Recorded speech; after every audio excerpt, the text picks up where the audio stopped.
Today it is my honor to have Natalie Que on the show. Natalie grew up a true believer in Mormonism and then left to find her own way in the world. Today, Natalie is the host of Your Spinout Is Gorgeous, where she deals with life's most painful rock bottom moments and handles them with brutal honesty and powerful self-awareness. Natalie, welcome to Behind the Grid. Thank you so much for having me. I'm so excited. It's such a pleasure to have you on this because although I didn't grow up in Mormonism like you, I grew up Christian, and in a lot of ways I can relate to your story. I know what it's like to totally believe in one worldview and think everybody else is wrong, and I've got the right one way. And then I know what it's like to escape, and I know the pain that you feel becoming whatever it is that you end up after. For you and I, it was an atheist. And there's a lot of pain that you deal with sort of as you polarize to the other perspective, and then finding your way into an integrated perspective where you seem to be now and where I seem to be now. But who knows, maybe in 5 years I think we're awful. So. Well, I think one thing that experience gives you is and the kind of thing that's exciting about it, but also scary, is once you've been given one worldview and then you process the leaving of that one and what that all means. I mean, this is so multi-layered, but the scariness of forming your own, or that all you learn is like how much more there is to learn and how much more could be real. It just sends you on this quest of never really arriving, which is maybe the point. Maybe arriving is wrong, or not that there is a right or wrong. Yeah, I think it's Zen where they talk about having the beginner's mind, and the further they advance, the more of a beginner's mind they have. So yes, exactly. It's kind of paradoxical, but also intuitive if you've experienced it. Yeah. I love that. I love that you've had that experience. It's a really connecting experience, to go through that and share it with someone. And my journey has led me. I love your topic because then the worldview, which we don't always get the opportunity to really dive into, what experiences have really shaped a person in how they're perceiving the world and what reality even is. It's fascinating. So I am so excited for our conversation, but all of the other conversations you're going to have with your other guests as well. Well, thank you so much, Natalie. I You're want to welcome. start right at the beginning with you. I don't even know that much about Mormonism. Like, I've watched a South Park episode and That and Book of Mormon the musical, you're good. You got I it. haven't even seen that yet. It's on my to-do list. But at the same time, I know that there is, like, it's really easy to make fun of cultures, but there's also value in these cultures, and that can be really hard to rectify. Like, how do you take the good and how do you leave the bad behind?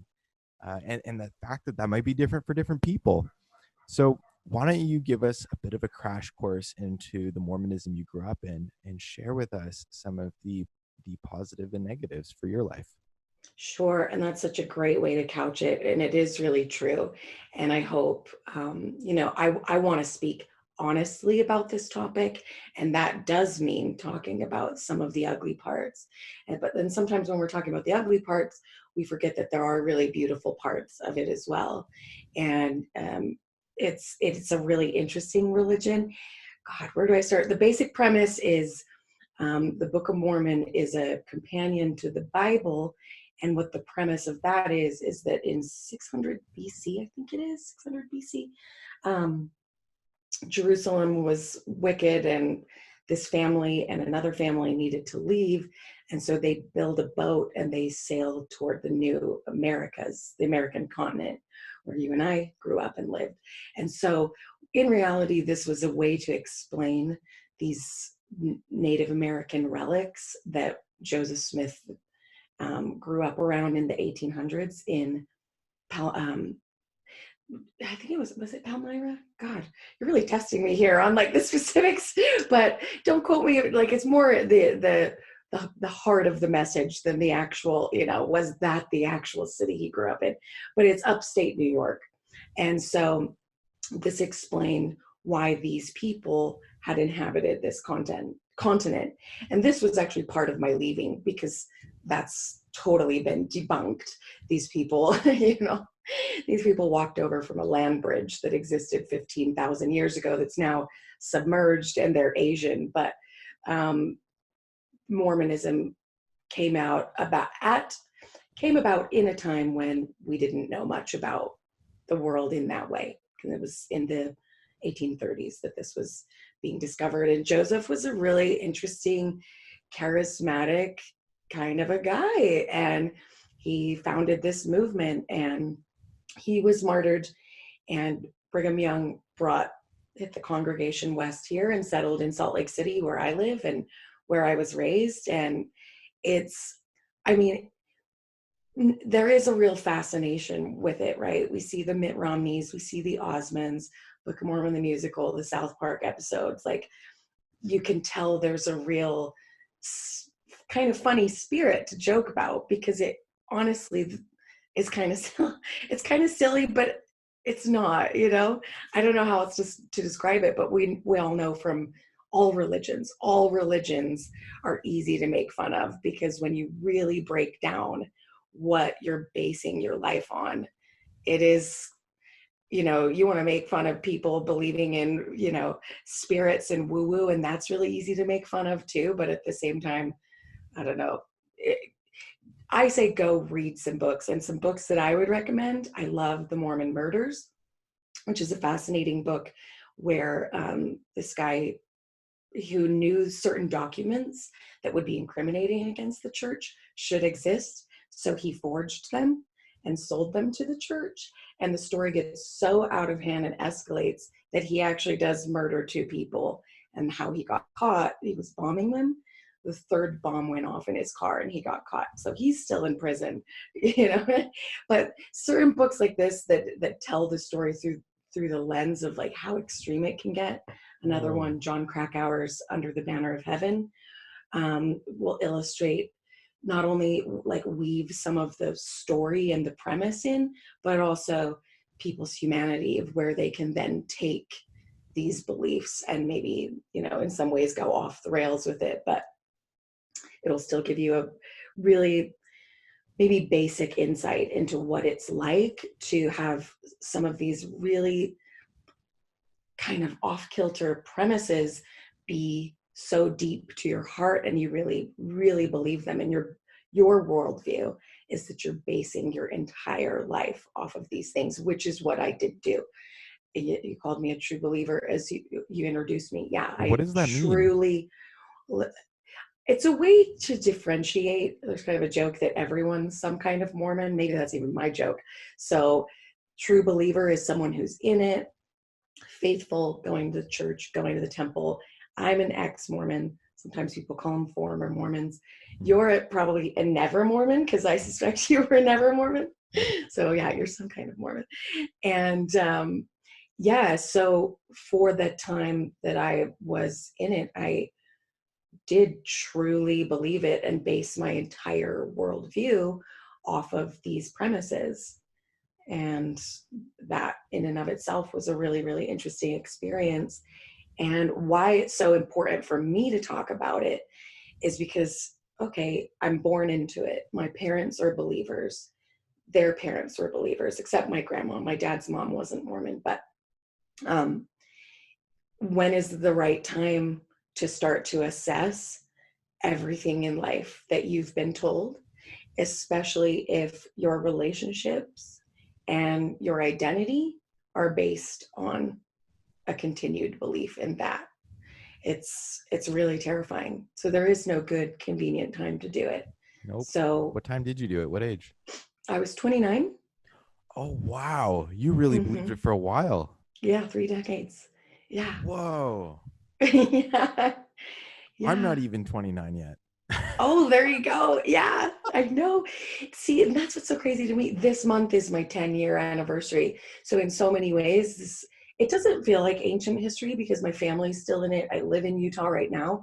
But in another way, it was such a part of my formative years and my marriage and the ways I was raising my kids, that like I don't know, it's just it doesn't leave you. It doesn't go Yeah. away. It's still there in so many ways. And the fact that you're tied in with your community, like I know what that's like. When I left Christianity, all of my friends were Christian except one atheist, which I would debate at school. And I didn't really have any friends in school other than an atheist and one guy I played video games with. But you know, like other than that, those two friends at school, everybody was Christian. All my good close friends were Christian. So when I left, that was so painful for me. That was so hard because like even though I can still hang out with my friends and I've seen some of them since, there's a barrier now, and it's hard to talk. It's hard to relate now. So I agree. I totally understand. What was that experience like for you when you left? And how did you get through that?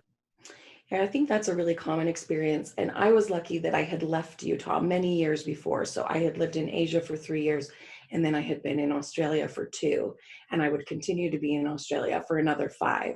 So that was amazing to have those first 5 years not really surrounded by Mormons. I had totally integrated myself and my life um, in Sydney, but luckily when I left, I had moved to Melbourne 3 weeks before. So while I was totally immersing myself, these were really shallow relationships, and at least the people closest to me were actually honestly sort of fascinated by what I was going through. And but at home, yeah, everyone I knew, elementary, junior high, high school, college roommates, my immediate family. I had a chance phone call. This is kind of a weird story. I think I've never heard of somebody talking about a story like this. Most people will sort of start to understand that they've looked for Hebrew blood in all of these tribes from Alaska to Chile. So back to the premise, if the premise of Mormonism is that these people came from Israel, we now have genetic testing. So we're able to test them. And those tests have been done by a guy called Simon Southerton, who is Australian. So this information was big in Australia. So you're starting to see through all of that, and that's the information that this person on the chance phone call shared with me. Most people encounter something like that and take like 8 months to kind of like ruminate over it, sort of let things dissolve, sort of let things draw a natural conclusion. But when she told me that on the phone call, and there was one other piece of information, she didn't explain it very well, but to me it was like, okay, where there's smoke, there's fire.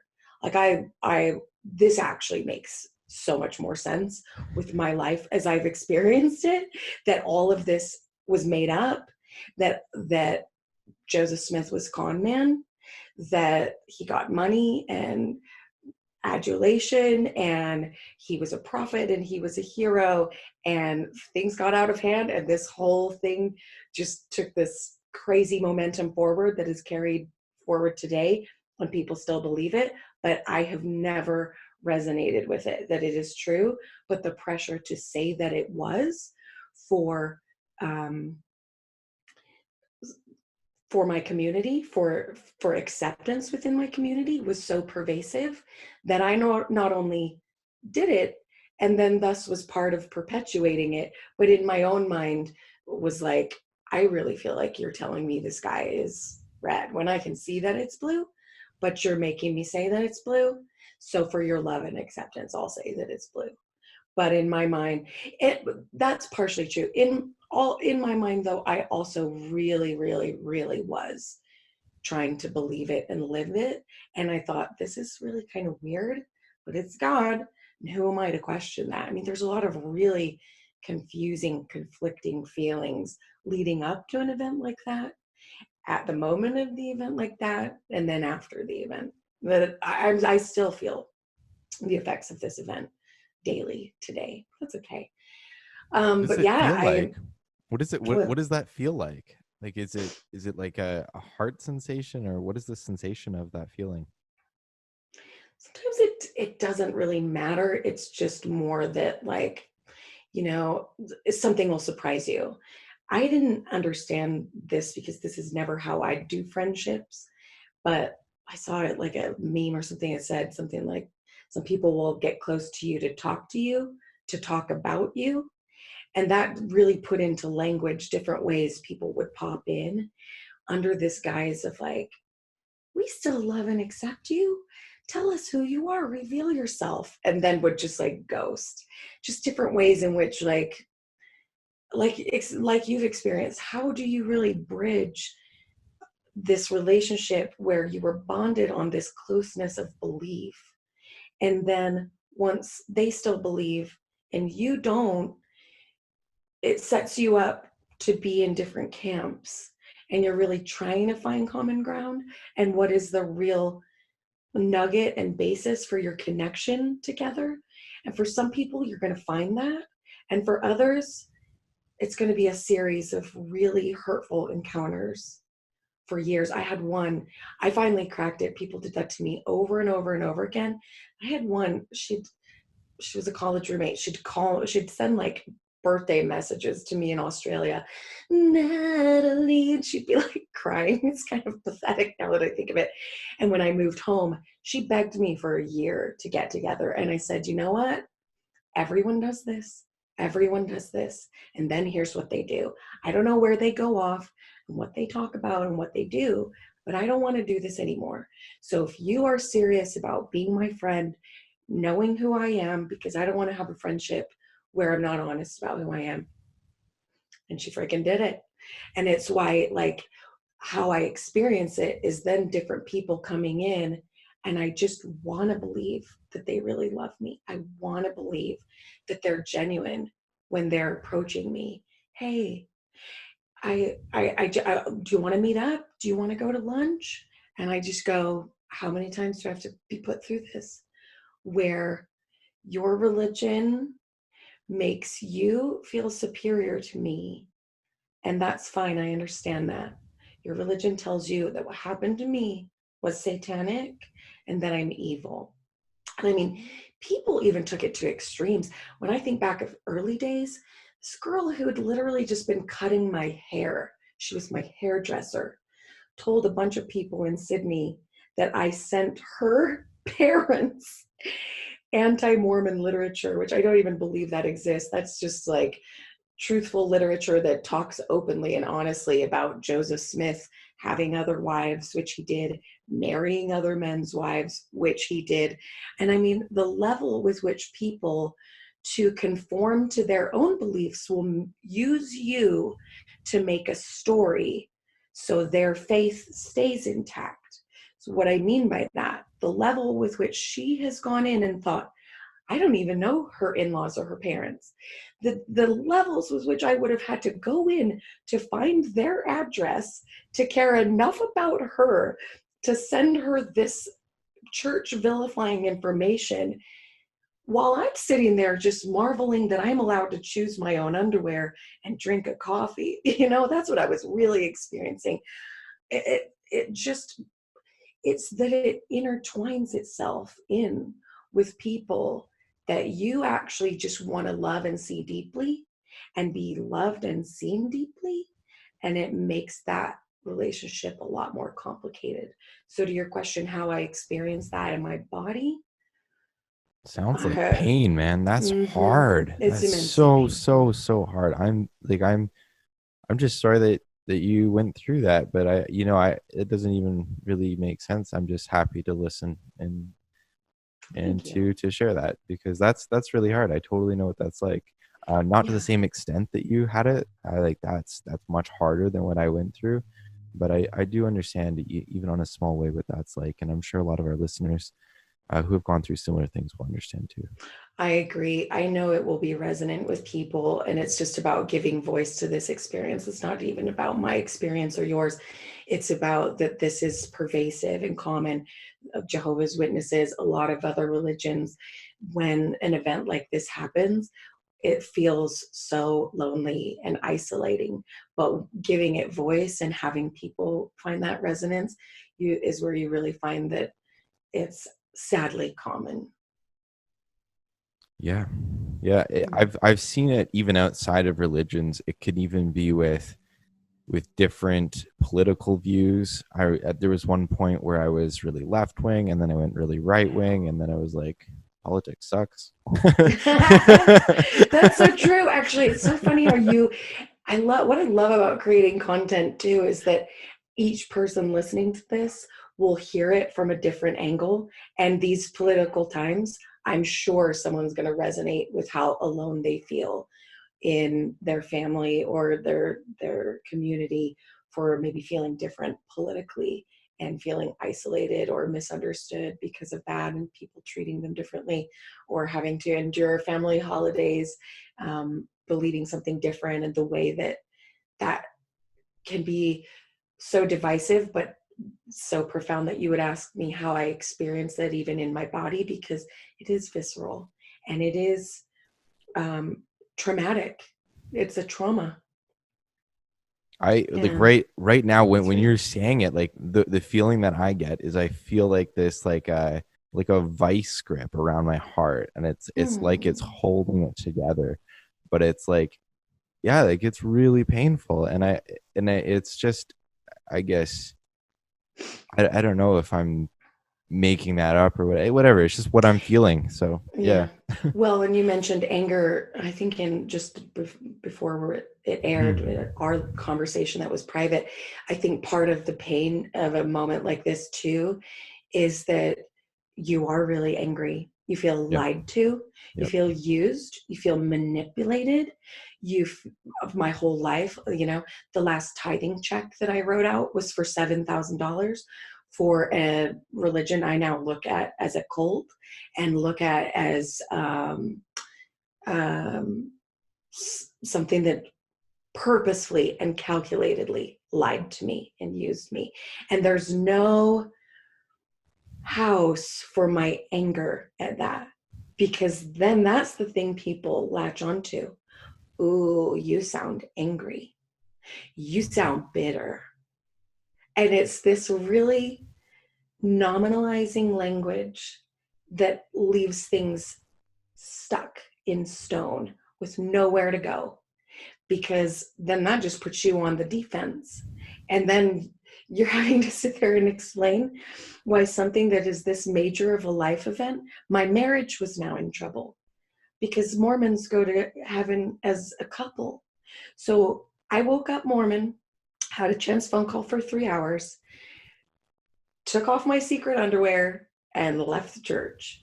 And now I've got to tell my husband when he comes home from work that his option is to divorce me and remarry a Mormon, a believer, so he can go to heaven.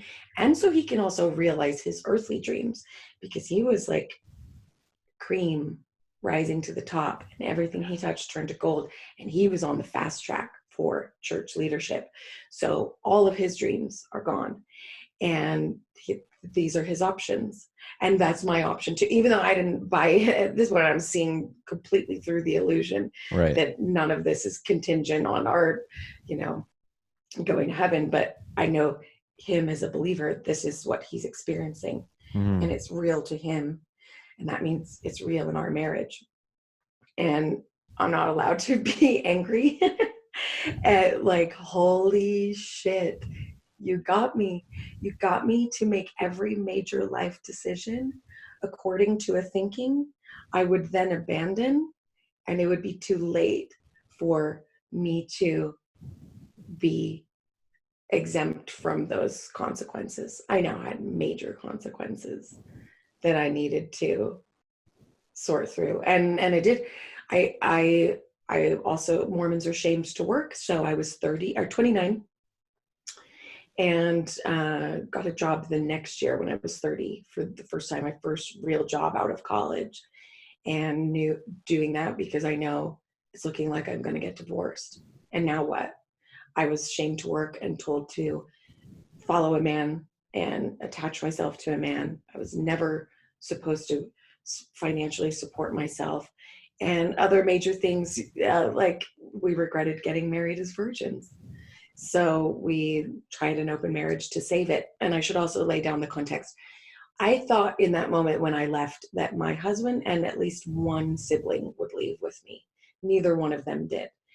So I lived this entire year, first year, doing all of these new things, and talk about the polarity. It was like as much sadness, there was joy Yeah. and discovery and experimenting.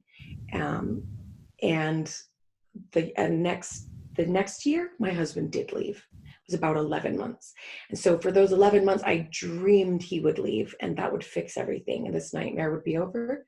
But instead, it actually ruined everything because him in his own authentic personality outside of what he was trying to be within that culture, and me going out into my authentic identity outside of this culture was not a match at all. And it was just floating away from each other. But we did try an open marriage to save it. And that was hysterical. And definitely informs my worldview today about love, monogamy, marriage. Middle life is funky, right? When you're young, like I was 21 when I got married. Nobody else is married. Now people have forged 10 years and 20 years of that, and that becomes what it is to them. And so I've had all kinds of experiences with that now, but at the time it was me going through it. My husband slept with someone, and Yeah. I heard that on your podcast. You have a really intense episode where you not only talk about that, but you interview the woman that he slept with. Yes, and that was the second one he slept with, which was at a time we were really rallying to save our marriage, and that we're like, okay, let's kind of not do open marriage now. So it was a little bit more gray area. And there was a lot of other things that were complicated to it. So I just eviscerated her by email and wanted to blame her for the breakdown of my marriage because I wasn't ready to take accountability. So yes, please go listen to that episode because it explores these themes in I think a really unique and rare way to be interviewing her. But the first one that he did, he slept with her while I was on a trip to America, pretty much telling everyone my marriage was over. And I had just wanted to have this wild night of drunken sex with him because, here we are, two married virgins, never having that experience. So I get home and I see this half drunk bottle of Chivas and I'm like, mother effer, you got drunk and slept with somebody else, which he had. And in the moment, it was something that we'd been talking about and kind of dangling for a long time. And once it was not a hypothetical and it actually happened, I just felt like a child. Like, you went up and about me and you know something that I don't know now. So I just had to do it. I did it about 11 days later. And that was its own whole, like, I know people who have been in a long-term marriage. At this point, I'd been married 9.5 years. I know anyone who goes through a divorce or is widowed has this feeling of like, wait, what do I do? How do I rejoin this? But mine, I think, was amplified by never, ever having experienced it in the first place. How do I groom a situation to like sleep with someone? And how do I even begin to process all of what that is and means to me? But it was weird. It was out of body. I chose someone too hot. Rookie mistake. And it was really, honestly, just like in my head going, well, now I've seen two wieners. That's literally what I was thinking. Couldn't enjoy it. There's some really interesting things about Mormons and sexuality. I was gonna ask, you kept mentioning underwear. There's this theme of underwear, and I don't understand. Like, I'm out of the loop here. There's something in Mormonism about underwear? Yeah, once you go through the temple, which men do typically when they do their mission at 19, I think they just lowered the age, it's 18 now. To go do a 2-year mission, you go through the temple, which is different than a church. You'll see the churches and then you'll see the temples. And anyone can go into a church, but a temple is kind of like a really interesting place to do rituals. And Big Love showed, there's an episode if you want to Google it, like what goes on inside the temple. And as somebody who's done that, I can corroborate that There were a couple of things that were like, that's not exactly like that. But for the most part, it was exactly that.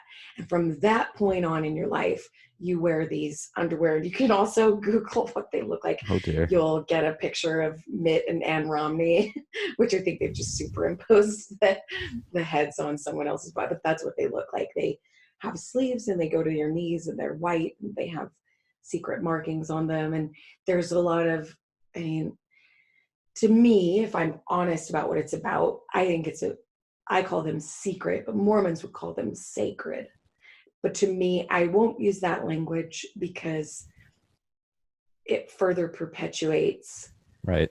something that makes it makes the thinking, it validates it in a way that keeps people like me from being able to see the truth of their own self. And it's that polarity. It's hard because I know that that's not how people in my life would want me to talk about it, but that's my honest opinion, that they're not sacred, they're secret. Yeah. And so they have markings on them. Is that some sort of a chastity vow or something? That's kind of what I'm imagining in my head. Like, what's written on there? Yeah, that's kind of an interesting way to put it. It is kind of a chastity vow in a way, because it represents the covenants that you're making in the temple, which chastity to your husband or to yourself if you're not married, it is a part of it. But to me, again, why I will also call them secret is I knew that there was some big thing in the temple to be revealed. And it was part of what kept me faithful in the secrecy of it through my formative years. And when I actually went through, it's a 2-hour ceremony. It's kind of interesting and weird, kind of ritualistic, Masonic. I sort of went, that was it. These are the secrets. This is like what I gave my whole life for up to this point, to learn these. And there was a lot of like, yeah, it seems really simple on its face, but it'll take you your whole life. So wait, what is the secret? Well, that I can't. What can be shared? What I reveal, Mormons. This is why I think there's so much intrigue about Mormons. Will they kill you if you shared the secret? Yes. Dang. No. Are you serious? Okay, let me explain. There's a thing called blood oaths, and these were in the temple ceremony until 1990, where you would mock your own death by slitting of your throat or slitting your stomach to reveal them. So I did go in and promise I would never reveal. Now I don't really care. I've revealed it a lot of times to different people. Okay. I've never revealed it publicly on a podcast. No, I don't want to endanger your life. I'll Google it. It's okay. No. People have been killed, but these were like more like the frontier times, like the Danites in the 1800s. But I went through in 2002, so I never did those blood oaths, but my parents did. And I had to ask my mom, like, I think I've asked her multiple times. I asked her initially when I left, like, Mom, what was that like to be in the temple and mock your own death for revealing these things? So it's interesting what she said. And I also understand like how you don't really process it that way. That's not really a question that you're asking yourself. And it's kind of weird to be asked. And it really kind of leads to a non-answer of just like, keeping my faith is more important to me than, holding a group that would do that to me accountable for that. But for me, obviously, outside of the love goggles, outside of the truth goggles, it's a total abuse of power and it's wrong. Of course. And it's important for me to talk about that. But what is actually revealed and what actually happens, that would be honestly a whole other podcast because it's a 2-hour ceremony. And honestly, what I could just intimate is you, again, are just so, my MO is curiosity. I went and took the Right. VIA Institute character strengths profile. There's 24 character strengths. We all have them, but they're ordered differently. And mathematically, it's like a snowflake. You're a snowflake. You're one in a million. There's more ways in which they could be ordered than could ever possibly be people on this earth. So you should go do it. My number one, which I think is really interesting, number one is curiosity. And at first I was like, huh, because some of the strengths are just so like amazing and lovely and curiosity. But now I see it like this curiosity drove me and it's what kept me in it, went through all of this weirdness. And so I was way so curious, but to tell it just plainly what the secrets are is just so silly and disappointing. It's almost like, it's not that I'm afraid I'm going to be killed, which I'm not, or that I'm going to have any kind of repercussions, which I'm, besides my family relationships, I'm probably not, but it's just like so dumb. Like, it's like, it's a trick, you know? It's So that curiosity that anybody would have about a secret. And then what the secret actually is like, that was it. I'll tell, here's a way to put it too. You get a secret name as okay. well on that day that you go first. And I really believed this was like my name from Jesus. Like, this is my soul name. Natalie, who fucking cares? This is like who my soul really is, and this is her name. Well, And are when I they went normal home, names, or are they like no, they're elvish not normal sounding or names. something? They're like biblical names, which I don't even know how they got enough names for women, because there's almost no women named in the Bible. Ruth, But yeah, Mary, uh-huh. Ruth, Mary, Mary, Mary, Ruth. Exactly. And it'll tie in when I tell you the rest of the story, which is, as I'm sitting there thinking, this is like, ooh, I'm gonna know who I am. When I went in and I got my new name, what I realized is that everyone who was going through as a woman that day got the same name. And in fact, that name is just on the calendar. So I got married March 21st. So I went through the temple, I think 5 days before. So the name for whatever, March 15th, 16th, 17th, March 9th, March 18th, maybe, is that name. Do we That get is to my know it or name. no? My best friend still won't tell me. Let's see. I don't actually care. I would tell you, I've told a lot of people. Would my family be so mad? I mean, what have I already said? This, Um, Natalie, this is about you. So this is I not about know, me. I If know. if you want to If have you, that liberation, you could do it here or on yeah, your own podcast. I think you need to do yeah. so. I know. I've told a lot of people, like I said, my best friend who's been out for 8 years still won't tell me hers. My husband would not tell me his, even though he knew mine. So the man always knows the woman's, but the woman doesn't know the man. He is What? known from that day, because there's a part in the ritual where he pulls me through the veil, which sort of like signifies my death and entry to heaven. So he calls me by that name. And so it isn't, it actually is not that it won't liberate me to tell it. It's actually about how I fully processed it so that it could liberate me, or will it like more Okay, temporarily you'll know what like to put do me in a then. prison. But you know what, fuck it, the name was Rhoda. Rhoda. I have a friend named Rhoda. Now you have two friends named Rhoda. I know, it's My so friend's name is Rada. It's really close. I okay, guess it's Rhoda. slightly different. Okay, maybe I'll start going by Rada, mispronouncing it. I don't know. He's Yeah, so Egyptian, so I wonder if that's like Egypt is pretty close to Israel. I don't know. I'm imagining things. again, where do they get the names? Because the temple's not open 365 days a year, but they would at least need what, like 200, 250, maybe even, yeah, 275. Where are you going to Wow. get 275 women's names Well, I from? like Natalie better. Don't worry. Thank For you. you, for you. I mean, I'm just, I'm just.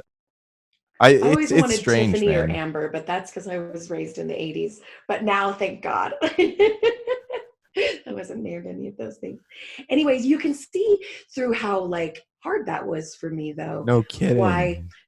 why these cultures, why it, um, goes on, because it's easier to move forward than to reassess it and then start to undo the ball of yarn and ball of wax, whatever, because shame and secrecy are such a big part of it. Yeah. And that is really hard to undo. And as much as I will speak honestly, and I will write books about this and talk about this on my podcast and on other podcasts, it's still not easy, and it still has repercussions. Yeah. My people said to me, there's a real common trope, like you can leave the church, but you can't leave it alone, about people. It's meant to make people like me small, like we're fixating on this, like we should just leave it and walk away and abandon it and be fine and not be angry. And, just like, no, don't you get it? The church doesn't leave us alone. Yeah. It will never, because my family's in it, it will never leave me alone. And that's okay too. Like, how much am I supposed to extricate myself from it? And how much of it is so tightly woven with who I am because I was born into it and was an active believer for 29 years. It's me and it's mine. And I guess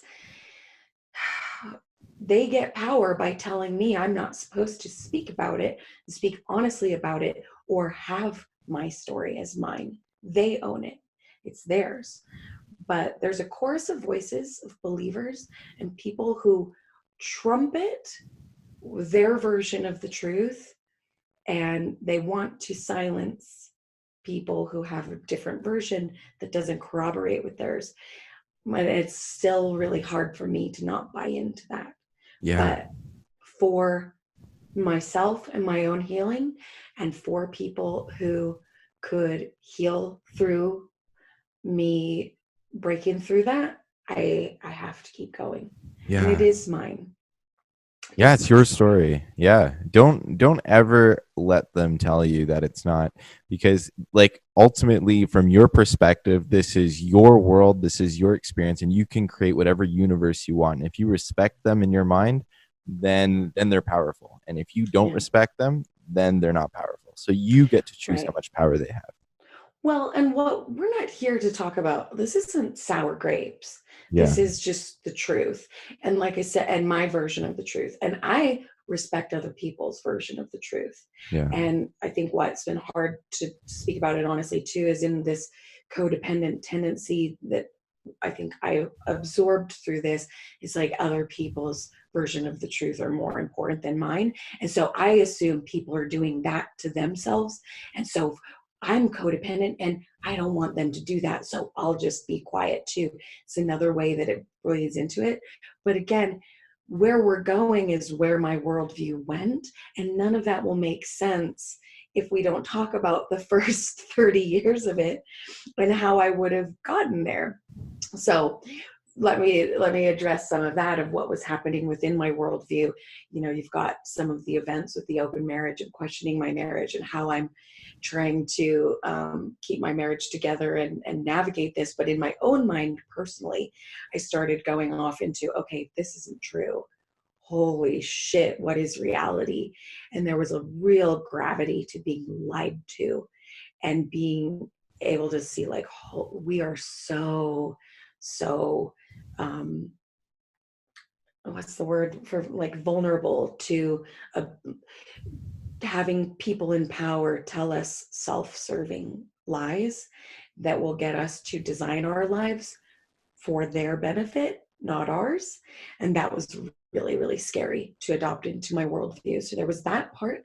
And then there was like, there is no God. I really did go to atheism.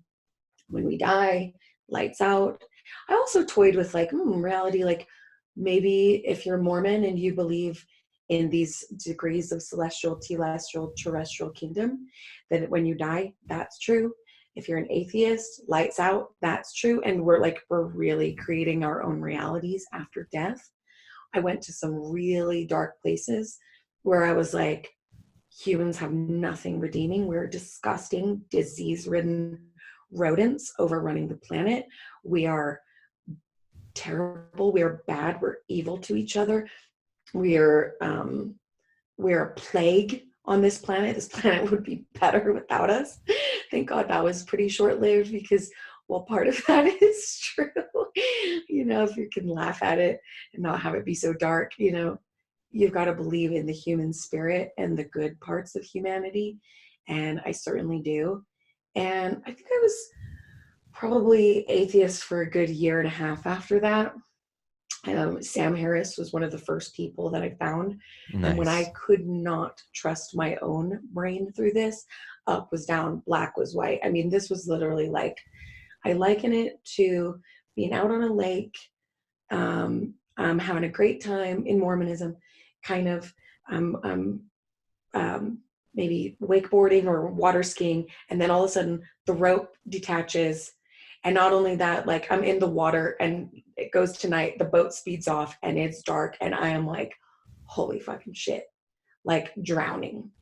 That's what it actually felt like to lose my beliefs. And now I've got to like figure it out. But in that period, Sam Harris was someone whose brain I could trust implicitly, the way that he can parse and crystallize concepts that are so important for us to understand. Richard Dawkins, I found at that time. The big four, what's his name? Chris Hitchens, is it? Hitchens, yes, exactly, to a lesser extent. But once you find one, you find them all, right? Because you Right. start to go on YouTube and find different lectures that they've been a Did part you of. find And Darren Brown ever? I don't think I did. Oh, Darren Brown. So this Wait, this Darren is Brown. he's a hypnotist, and as soon as Mm-hmm. you know him, Does he have a Netflix show? No, that's a yeah, different yeah, name. yeah, Okay. yeah. No, he No, that's does. him. Yeah. Okay, yeah, He- yeah, yeah. So And he much was. later, I found him. He's the guy for me. Like, so you're Sam Harris. When I was coming out of Mm-hmm. Christianity, he had this book called Trick of the Mind, and the first chapter is a rant against Christianity, and then, and then after that, it shows you how your mind works and how easy it is to manipulate your mind, and it blew my mind. And so I could totally relate.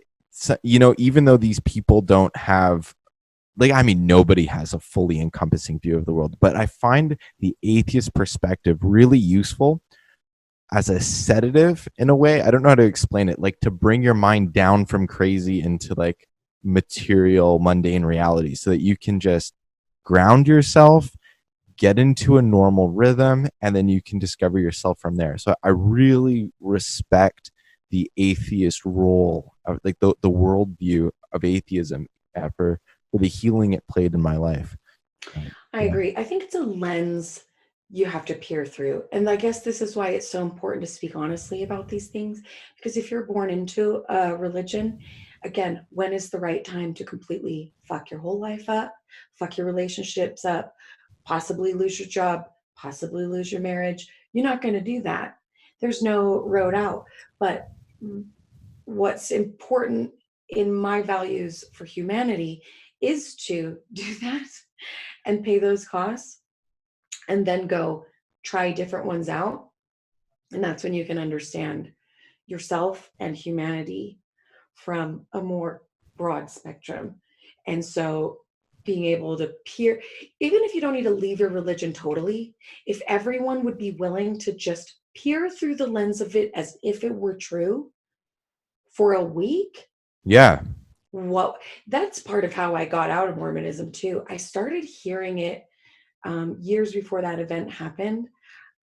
This would be an interesting thing. If you're not ready to do that, are you ready to go to your religion or whatever is your community that you're ingrained in, that you were born into, and start hearing it as if you were hearing it for the first time? So take out the familiar tone of it that you're used to hearing. Take out the confirmation bias that it conforms to your beliefs that you already have.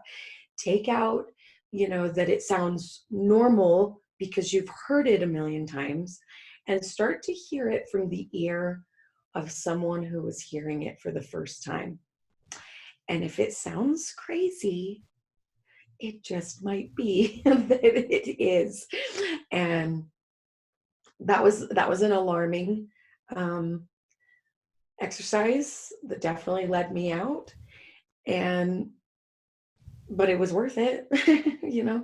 So starting to apply different worldviews onto your own, it is scary. I'm not even going to sugarcoat that, but it's really richly rewarding. That's why your podcast is going to be so amazing, because people are going to be able to do that through hearing people's stories and worldviews and what people believe. And it's endlessly fascinating, from those people and their different books, or like I said, different YouTubes or podcasts that they were on. Of course, these people are all interested in psychedelics. So I got interested in psychedelics, which have definitely impacted my worldview. As I told you on my Instagram, what is my caption? Something about like, we're all living our best lives inside someone's mushroom trip. Nice. The fact that someone could do DMT, okay, so LSD is going to last, times I've done it, 13 to 16 hours, mushrooms maybe 6 to 8. The fact that if someone does DMT, the physical experience only lasts 5 to 20 minutes, but could feel like an entire lifetime in there. Have you heard of that? DMT? Yeah, I've heard of that. DMT? Yeah, I'm not convinced I'm not in some DMT trip right now. I'm Yeah. not convinced when I go to sleep and I lose my waking consciousness that like yesterday didn't actually happen yesterday in linear time, but that I just imagined that it did. Like, don't you think about that sometimes? Every day I think about that. This is my life. It's so funny. I know. And I've thought of stuff like that since I was a kid. Like, when I was going through my divorce, leading up to my divorce, I was listening to a book on tape as I was driving from Melbourne to Adelaide with my kids. What was it? I loved Power of Now, Eckhart Tolle. Yeah. I don't think it was that, though. I listened to that on that trip. Majorly impactful for like the start of a spiritual awakening after atheism, which is not that necessarily spiritual. It's its own thing. I don't need to label it or quantify it, but when I'm talking spiritual, I'm talking like woo woo, which is where I am now.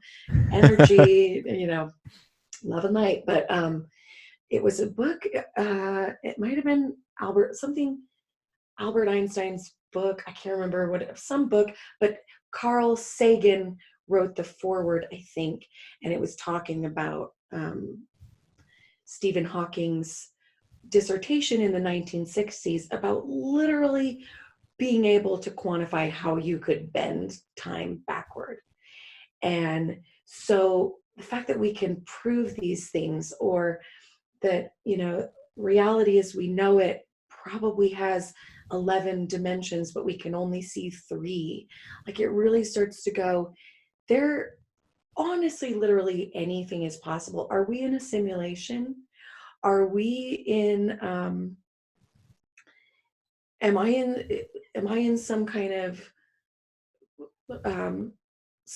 my own drug trip that is meta? Like I'm somewhere else having a drug trip, hallucinating this entire, I don't know, but it's not really, as we said at the beginning, this beginner's mindset is not, once you've concluded and seen how wrong that goes, especially when that conclusion drawn serves someone else's purposes way more than it ever serves you or humanity, I don't think you ever conclude ever again. You just go into what's possible.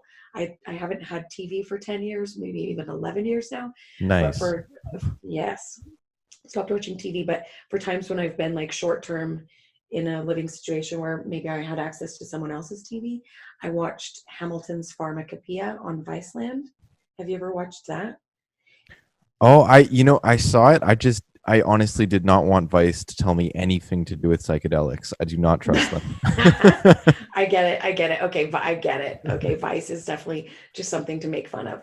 But this guy, what's his name? Hamilton something, and he's the son of filmmakers. And I found the Viceland TV much different than like following Vice on Facebook for their news of really just getting some stupid article and then going to the comments where everyone's just making fun of the articles, and it's just about having popcorn and reading the comments. But no, this was where he goes in and goes into what the makeup of each drug is, how it's made, why it's illegal, how it's being made because it's illegal, what different ramifications that has, and then he goes and he does them. So he went and did not just DMT, 5-MeO DMT. Yeah, I the have. DMT from the Yeah. toad, and peyote, which I'm going to do next month. As you know, I'm going through ONAC of Utah. This will be my first drug experience, or medicinal experience, I should say, which is something I've really been seeking in a more shamanic sense of being guided. The 2 times I've done LSD, I was on my own. Once I've done mushrooms, I was alone. Like, that's kind of nuts. But this experience, it's a women's retreat of 8 people, 8 women who were going to do breath work, which I'm super excited about too, because I know that we have the receptors within our brains to alter our realities temporarily through a substance, but we don't have the ability to produce all of them. But we do have the ability, I think, to induce a hallucinogenic experience through ourselves, through breath. I've never done that either. Yeah, holotropic breathing. Yes. So the breath, and then the peyote medicine experience is what I'm going to do next month. So I've never done something like that. But the LSD and the mushrooms, I've done ketamine, I've done ecstasy, cocaine, which doesn't really alter your worldview. You just feel like the queen of the world for 2 hours. But yeah, I would love to have done a ketamine trial through PROS Health Sciences, which is right down the road. But I have some I have a congenital heart defect. So while I could have been able to go and do ketamine, which I love ketamine, been paid $6,000 to go do a drug trial because they're trying these out for, PTSD and trauma. But I'm not eligible. But if you're in Salt Lake City or somewhere else where they do these drug trials, look it up, because I think that would be an amazing experience, and get paid for it. Are you kidding me? That's amazing. Have you done ketamine? I haven't done ketamine personally. My girlfriend has done a lot of that back in the day, and that was one of the reasons that she always was spiritual, even through her darkest days, was because of ketamine. So I haven't done it. I've been focusing more on DMT and some of the more natural options, and a little bit of acid. But have you done DMT? Yeah, You have. I wonder what I could. Man, they can't. I don't know what I can say, but I'll say yeah, a lot. So we'll just go with that. I'm kind of scared for that one. I want to do it, and the impetus, as always, for any of these was curiosity, healing, personal journey, spirituality. What is real? I'll never stop wondering what is real. That is my worldview. So you're less afraid to do DMT than like mushrooms and acid and ketamine? No, I'm more afraid. Did I say that wrong? Yeah, that's what I meant. You're more afraid to do DMT. Yeah, I am. But it's so short. I know, but what if it feels like a whole lifetime? Like physically, yeah, it's short, but I don't know. That doesn't happen to everyone. I think it's got to be done. You've got to find the right way to do it, right? Because someone really needs to caretake you in your physical body while that experience is happening. Because when you do LSD or acid, your mind is very altered, but you're walking around, you're feeding yourself. I've taken a shower, I've gone outside and gone and walk in nature. When you do DMT, you are gone. Like, you're laying on the ground, your faculties are removed, and you're fully within the trip. And so someone is there with your body, and needs to make sure you're okay. And I think maybe it's a control thing. You know, when you take Yep. ecstasy and there's that moment of like, oh, here we go, strap on in, like it's taken over. You know, I think a lot of people, when I'm talking to them about these experiences, it's that submission of control. So maybe there's a control element that I haven't totally resolved, and fear of, like mushrooms, like acid, like any psychedelic, there's the potential for it to um, be a bad trip, I guess is what they call it, but have a lot of negative experiences and emotion. I think I'm more okay with that now Mm-hmm. than I have been in the past. Welcoming those, taking those as like what needs to come up, and even if the experience is unpleasant, to welcome it, greet it, take it as healing, take what is brought up as what is for me. I think I'm probably more healed in that regard than I have been, and more ready. But they really call to you, and they call to you, right? Yeah. How this peyote thing ended up, that's an experience, and ayahuasca that I've been seeking as the next ones to actually really do. Maybe it's common that people kind of think about it or noodle around for a few years, and then somehow serendipitously the experience arrives on their plate to actually do. I sat next to a woman who's part of a Native American tribe that brings this into the communities to share within as Native Americans, and then the broader community. And so she set me up with the group, and this women's retreat was on in a month. And so that experience happened for me with DMT. All of a sudden there's some way in which tangibly it arrives, and it just resonates and feels right that, okay, it's DMT o'clock. Let's do it. Yep. Yeah, it might happen. But there's a lot of factors for me for that one of like, who's there, what's happening, you know, got it.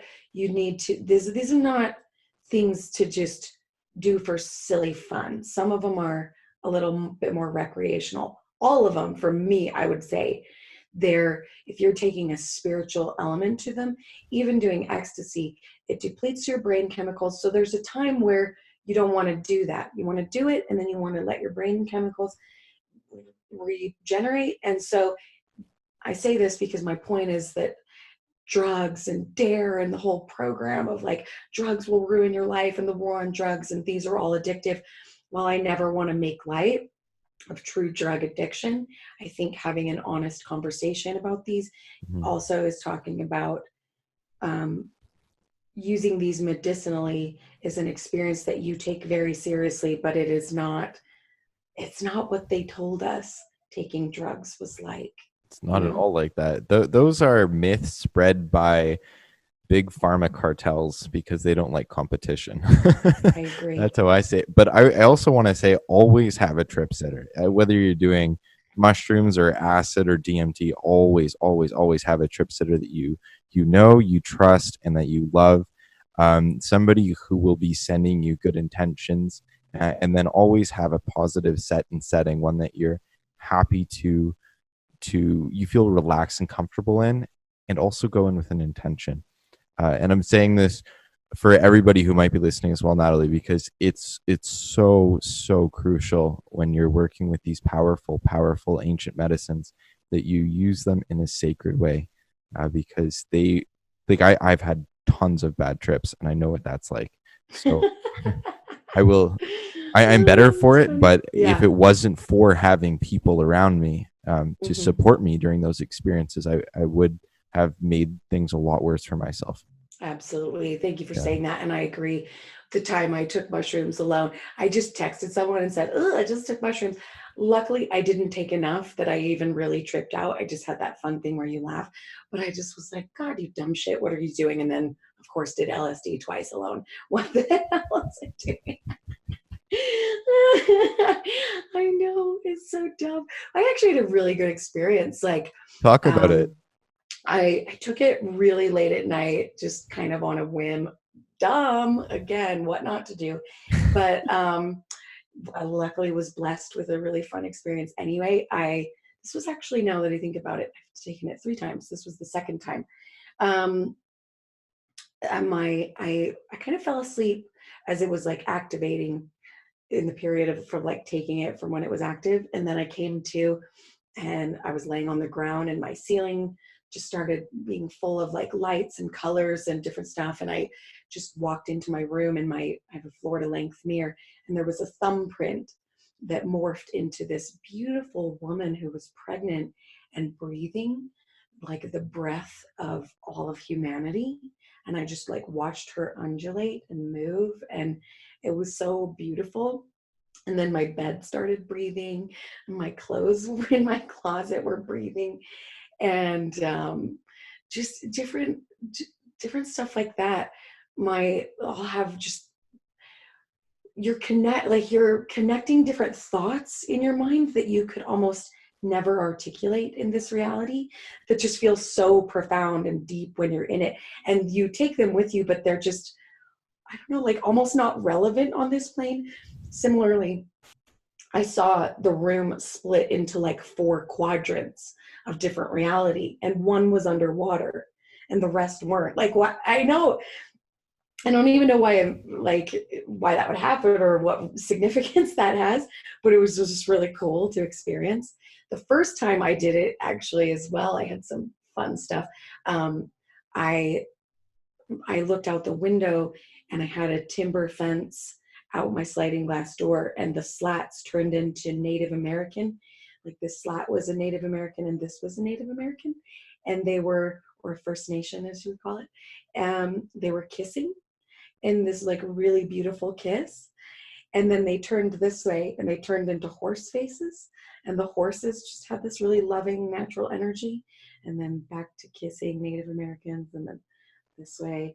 And I got hungry, and I luckily had some soup I'd made, so I heated it up, and I came to in like a trance with like my face inside the bowl,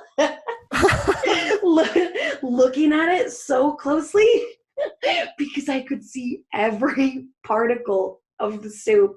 Like, and it said to me in that moment of like the way we are as people, like we really are, they say we are one, because I could see every particle.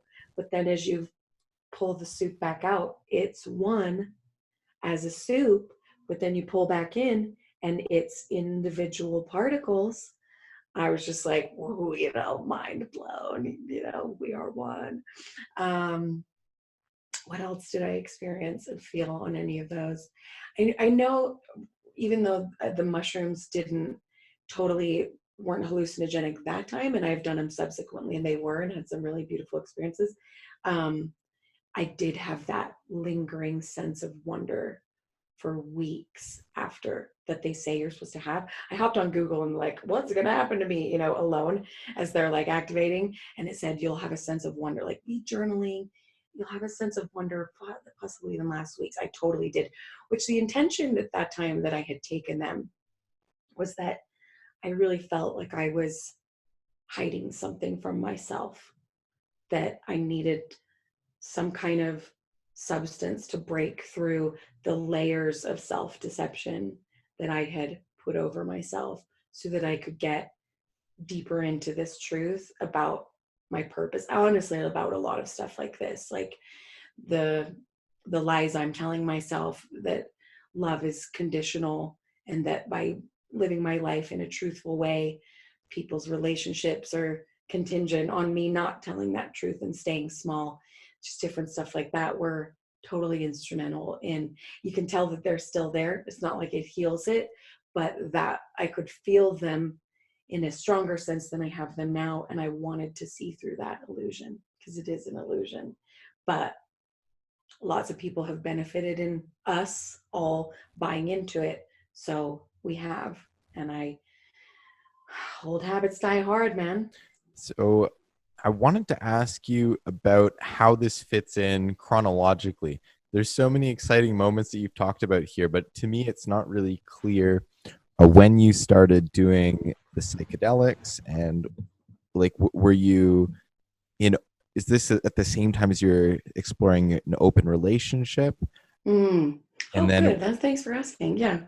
I had always dreamed of doing these things. When I was coming of age, I think is when ecstasy was really hitting Utah and people were doing it when I was like 18 and 19. I wanted to do those things. I also wanted to drink coffee, which you're not allowed as Mormon. Did you know that? So I I did not. also, yeah, I went to a bar for the first time when I was 30, and I'm 39 now, obviously, because I said this was 10 years ago. And that my apostasy happened when I was 29. And yeah, you couldn't even drink coffee or tea. So I wanted to have some of these experiences with my husband within my marriage. The first thing I did try was marijuana. We smoked together. That's kind Nice. of a fun and funny memory. How was I it? don't, what's that? How was it? How was your first time smoking marijuana? Um, I don't really remember. What's so funny now is like I'm one of those paranoid weed people. I'm Yeah, not me ever too. allowed to do it again. But I think I didn't know, we drank quite a bit of wine and then we smoked it. And I was so new into feeling like what alcohol even felt like in the first place. Like I kind of remember just falling asleep. I guess it was really sleepy. But now, I mean, my colleague gave me a vape weed pen a couple of years ago, and I thought it needed to get hot. So I'm like sitting there puffing and puffing and puffing. It's not getting hot. I know. Next thing I know, I am drinking tea like I am right now, and I look down in the tea bag, and all of the little tea particles are just stationary, sitting still, but one is going boop, boop, boop, Huh. boop, boop, boop, moving. And oh, doggy's loving this story. And it blew my mind so hard. I was like, and now I call 911. Like, this, somebody needs to know this tea particle is wilding out, and somebody needs to help. Like, this is not normal. And so I've done weed a couple times since then, and same thing. Like, the last time I did it was like I just looked out the window at the leaves of the trees for 2 hours, just like trying not to have a panic attack. That's why I like ketamine. To me, ketamine is like what weed should be. It's like, to me, what it does is like activates this part in your body where your body is awake, but your mind is kind of quieted and in this really good place. So there's no like lethargy or like um, feeling low, but you're just feeling really relaxed and sort of everything's funny. But weed itself doesn't do that to me. But back to your question, chronologically, that's I think the only thing we did together. And I was really seeking these experiences, really seeking a group of friends who I could have these experiences with. My husband and I, oh, actually we did a camper van trip to New Zealand to save our marriage for 3 months right before we divorced. Didn't work, but they have these like hemp shops, and I bought some mushrooms there that we did, and it was a horrible experience because we were really on like the last fumes of our marriage. We really were going to separate within like 1 or 2 months when we got back to Sydney, and it was just not, it was a good time in our friendship, but it was not a good time in our sexual marriage relationship. So we took them. He, like, I think tried to initiate sex, and then I rejected him. And the whole trip was just like, I don't know what it's been like when you've had a bad trip, but the times I've had a bad trip, it's not that I'm seeing like scary monsters or clowns or hallucinating scary things. It's that I feel like a weight, like a blackness, like a holy fucking shit. I hate this feeling. I hate it. I want this to be done. I am done with this, but it's not done with me. So that's what happened. And we both did it. We were both bad tripping in the camper van, just like the weight, I think, of our marriage collapsing and it really being over. It was like a trip, but like an allegory for that, and just living it in this drug hallucination was horrible. So those are the only things we did together. And then, and something about that was just like, maybe because I bought it legally in a hemp shop, it didn't really, it was like the candy land of, a little kid doing drugs or something. It wasn't medicine. It wasn't to me legitimate. But now when I look back and I've done mushrooms since, like, oh, those were real mushrooms that I bought in a hemp shop. But yeah, I did find this friend group that I loved in Sydney when I first got back to Australia from New Zealand. And I had been living in Melbourne, so this was an interstate move and all new friends. And I had lived in Sydney before as a Mormon. Now I came back divorced in my own, left the church 2 years before. And this group was maybe a little bit more for like the fun and recreation of like, we've had our kids are a little bit grown, we've been in this baby stage all these years, and now we're going to like return to what we were in when we were younger and sort of explore that now. So it was a lot more cocaine and coke and pills, a lot of coke and pills. And it was not, that can be fun too. Like I will say the fun of cocaine is like bonding, like going to the girls' bathroom. It's this, all in on it together, and you do it, and then you feel that immediate like rush of a high, and then you're like hugging each other. Or this one time I met this new friend. I was actually friends with her. They weren't married, but her partner was one of my work colleagues. And I met her for the first time, and we're just all hitting it off. And he's brought some coke, and we take it into the girls' bathroom. I just met her, and we're racking it up. And where there was an automatic hand dryer that we set off, and the hand dryer blew like $300 worth of cocaine. And I know. So something like that to me is just like, I mean, we'd already had a line, and we had some drinks. So the gravity of the situation is just not hitting us. And we're just laughing our freaking heads off at this experience. So in that way, it's bonding. But is it medicine? No. Is it exploratory beyond certain very shallow limits? No. But I liked it. It was fun. Do I need to do it again? Probably not. Will it probably find me again? Probably. But yeah, from there, I just didn't have, where do you find it? Where do you, how do you do it? I don't think I really found it at all in Australia in those years. There was 3 more years I was there. And it wasn't until I got back to America 5 years ago, hysterically enough, I drove a friend.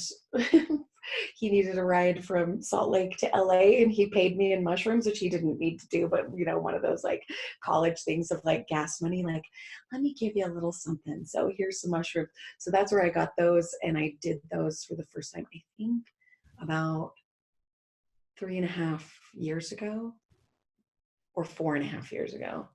And that was sort of my first. And the first LSD I got at a rave. I love techno. I only listen to techno. I pretty much only listen to music without words because I'm not going to repeat other people's mantras. The subconscious mind is a big part of my worldview. So I was at a rave, and someone just went, they were smoking a joint out of a what's the word for marijuana? A thing you smoke a marijuana out of. She was smoking it out of an apple. What's the word for? Oh, a bong? A bong, yeah. Oh, sorry. yeah, I'm sorry, I forget the word. And just went, hey, you want this? And I said, what is it? They're like, yeah, it's acid. And it was just on a sweet tart, which I had that twice. Like they've made it liquid and put it on a sweet tart. So that was the one. Again, didn't necessarily do it by myself because I was at the rave, but pretty much soon after left the rave. And that's when I started having my wooden fence with the Native Americans kissing. And yeah, and then the most recent time I did that, did LSD, was about a year ago. So that one, yeah, I'm much more interested, I think, in where I'm going with it, with the peyote and maybe experiencing ayahuasca. Have you done ayahuasca? Yeah. There's a woman that is such a good friend of our family now, who leads these amazing ayahuasca ceremonies, and she is from Mexico. Mm-hmm. And then finds authentic shamans and brings them up, and then recently she trained herself, and she's done ayahuasca like 350 times. Wow. So like she's she's very qualified, and she has a big heart, which is an even bigger qualifier. So I've been so blessed with the universe providing me all of the medicine that I need. And I'm a big believer in just putting out your intention when you need these medicines, putting out your intention, and it will find you. Mm-hmm. So how Yeah. did you get to the point where you started doing them more spiritually? Because before they just sort of found you. What made you decide to like go out and look for peyote and now ayahuasca? I started having a spiritual awakening after the atheism portion, maybe about 4 years ago as well. I just started seeing a lot of synchronicity. I started really, maybe stepping into the seeker energy of like, this wasn't a loss of like a goodbye of like a fuck you to my tribe and my tribe of origin. This was seeking the whole time, seeking for wisdom, seeking for truth, seeking for answers, seeking for um, what's the point of life and what is real, like I said, which is a question that runs in my head. And you start to maybe, I think it's like bumper bowling lanes or like training wheels. You'll sort of find the, how do I say this where it's not like low hanging fruit, but like spirituality for dummies. You start to find those kind of gurus, and they are an important part of your journey of like, if you've got to continue the unlearning process, you've got to find those people who facilitate that from the ground up at the base, at the beginning. So I have found Gabby Bernstein first. I did her Spirit Junkie Masterclass. It's kind of funny how like some of the people that you initially find and you outgrow, like you really quickly don't resonate with their message anymore.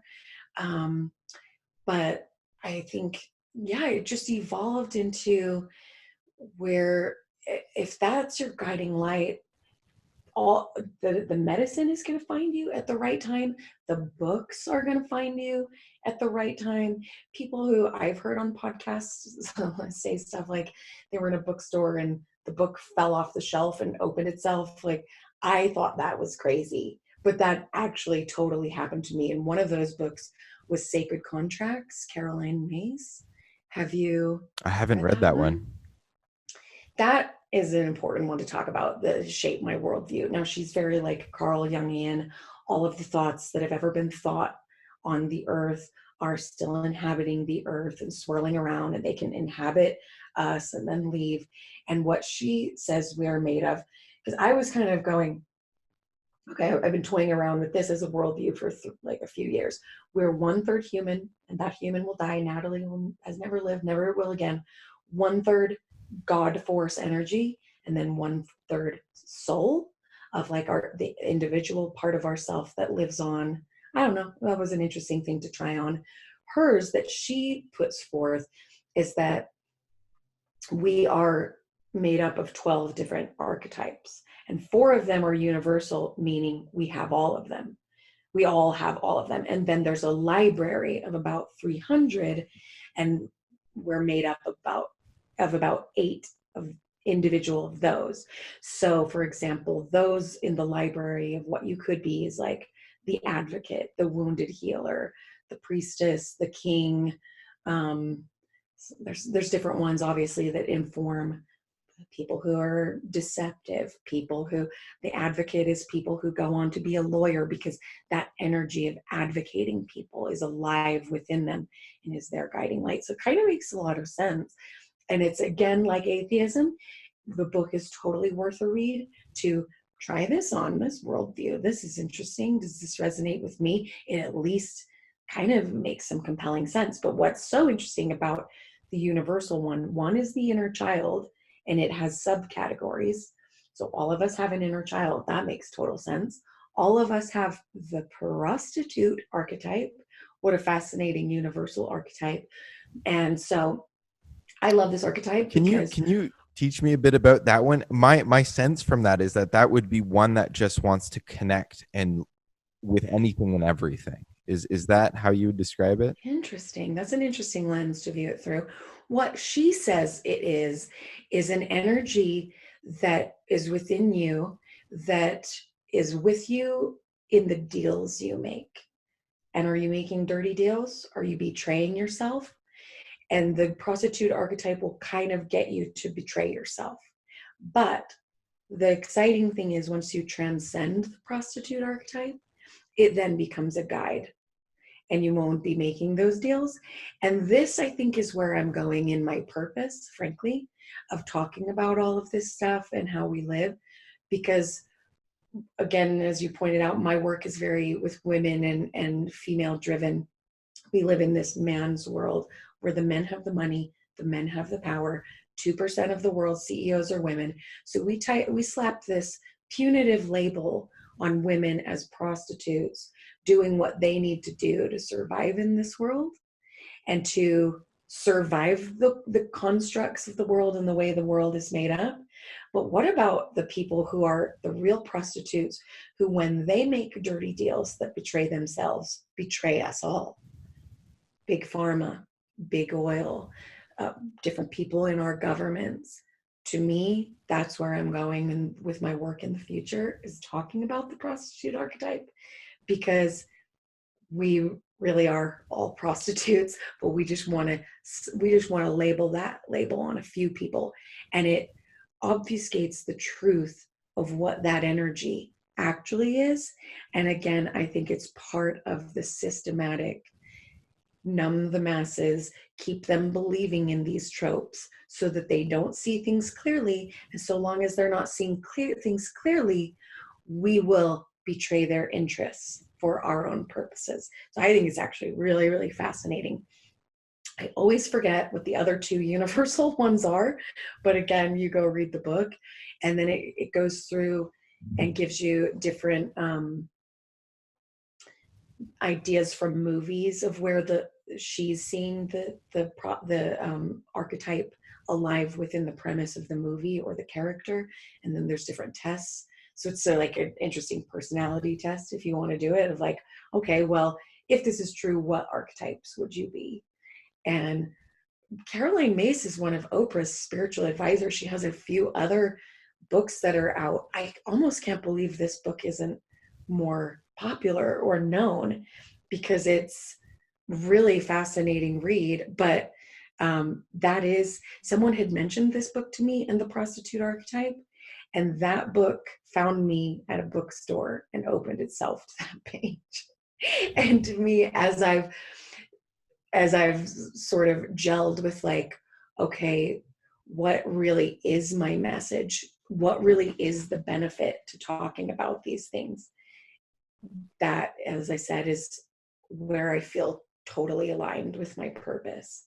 That, and having doing a podcast where I really explore different themes about Mormonism, the story, and weaving it within the humanity of how these things bleed out into consequences. What are the sexual consequences to a very sexually obsessed, sexually repressed religion for these people? I'm interviewing them and intertwining it, but people always bring it back to my relationships. And so I don't know how I would ever possibly make this happen, but I think it would be amazing to go do a healing with my family. And maybe they would do a breathwork one, because then they wouldn't have to take one in, but we somehow like get inebriated in some way and then just really find some way to talk at really deep levels about our family and how this has all impacted us. You would like this other one for your family. I can't remember exactly what it's called, but it's something like Lucia Lighthouse or something like that. Mm-hmm. And it works with a strobing light, and you close your eyes and it actually creates a psychedelic experience just by a light flashing on you.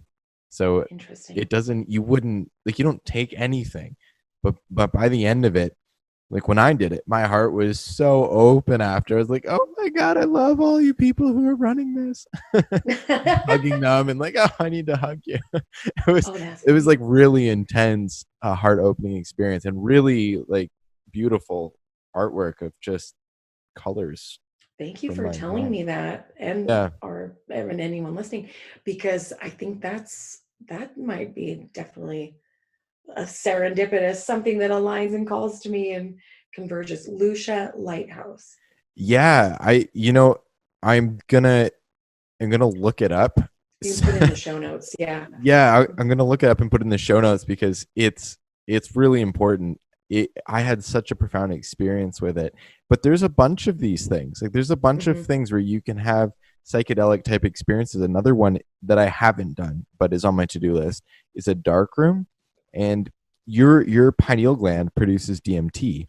So if you're it produces melatonin most of the time, but if you're not in any light whatsoever for 4 days, it starts producing DMT. So you can just Right. hang out in a cave. Wonder why all these people are going to caves, the monks and stuff.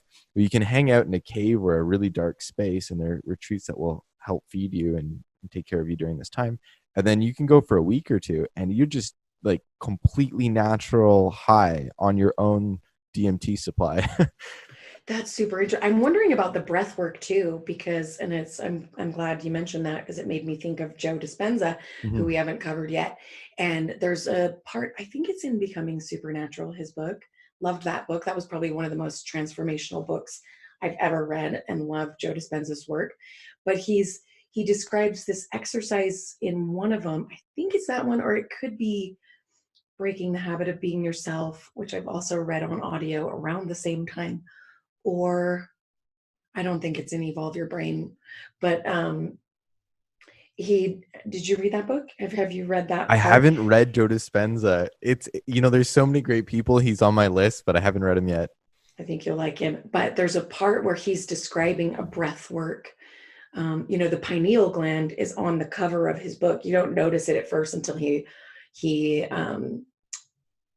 mentions in the book what it's meant to do, and it's got these. It looks like a pine cone, and it's got these interweaving circular things going around. And he said why he chose that for the cover of the book is because the way that that pine cone in your pineal gland is sitting, there's a tube connecting it to it, that a certain way you hold your neck and do different breath work, you can draw this stuff up the tube that breaks the seal, and the pineal gland opens, and he's done it. And so What? he describes it in his book. And that's what I'm wondering, if some of the breath work that maybe I'll even do, or that I might encounter in the future, is going to do, or is going to illuminate how to do that, or that's what it is doing. Through the breath work, you are drawing that, whatever it is that you draw up the tube into the thing where it breaks the gland This open. reminds me of the Vatican. They have like this giant pine cone in the middle of one of their sacred areas, and you'd think, why isn't it Christ? Why isn't Jesus there? But no, it's a pine cone. And then Interesting. if you look at there's so many ancient cultures that have these pine cones that are in different places in very sacred ways. Sometimes on the top of scepters. I think there's even Yeah. a Vatican one like that, I Catholic think one. Joe Dispenza's is on top of a scepter. Yeah. Pine cone on top of it. The scepter is the tube. Yeah, exactly. Exactly. We're figuring That's, life out right now, Natalie. I know. Illuminati. No, seriously. And I know that's what draws me to DMT. The fact that apparently they say either way, doesn't it break open when you die or something? Yeah. Which is why a lot of near-death experiences have similar themes, because it's possible that they were just high on the DMT that was released And from. when you're born. Did you know? Actually, not even born. It's at Ooh, I think it's 49 days. So that's, before you're born. well, as a fetus, like a 49 Oh, as a fetus, there is a point where you have a DMT trip. So I don't know what that's like. There's all sorts of political repercussions, I'm sure, for going too deep into that. oh, But hysterical. it's just interesting. That's just a really interesting fact. So I don't I know had what you never make heard of it. that. That's really interesting. And I'm into all of that kind of stuff, like all of like what based your worldview, or made your subconscious program, which is like 95% of your life. That's part of my worldview too now after Joe Dispenza. There's all of that program is made in parts, memories you won't even remember or understand that you're processing something a certain way. But your program is being written from, yes, before you were born, when you were in the womb, and all through your infancy, which you're not really even conscious of. You're in like theta brainwave state until you're like 7 or 8, highly suggestible. Your brain is a tape recorder. It's recording everything. And then it's just playing out situations on a loop. So to me, it's like this 95% program, and then that 5% of it that's so much less powerful than the programming computer of the 95% that's subconscious. The conscious part to me is literally just the witness of the program playing out. I have a theory that, and I don't know if I think this is an amalgamation of a ton of things I've read and my own experience, but I think that the conscious mind is like a single processing unit on a computer. Like it could just do like one thing, and your subconscious mind is like a cloud network of supercomputers. Mm-hmm. So whenever I want to learn anything at all, anything, I just point this silly single processing unit. I just point it at the thing that I want to learn about, and then I just wait with my attention on it, transfixed. And then my subconscious just teaches me all about this thing.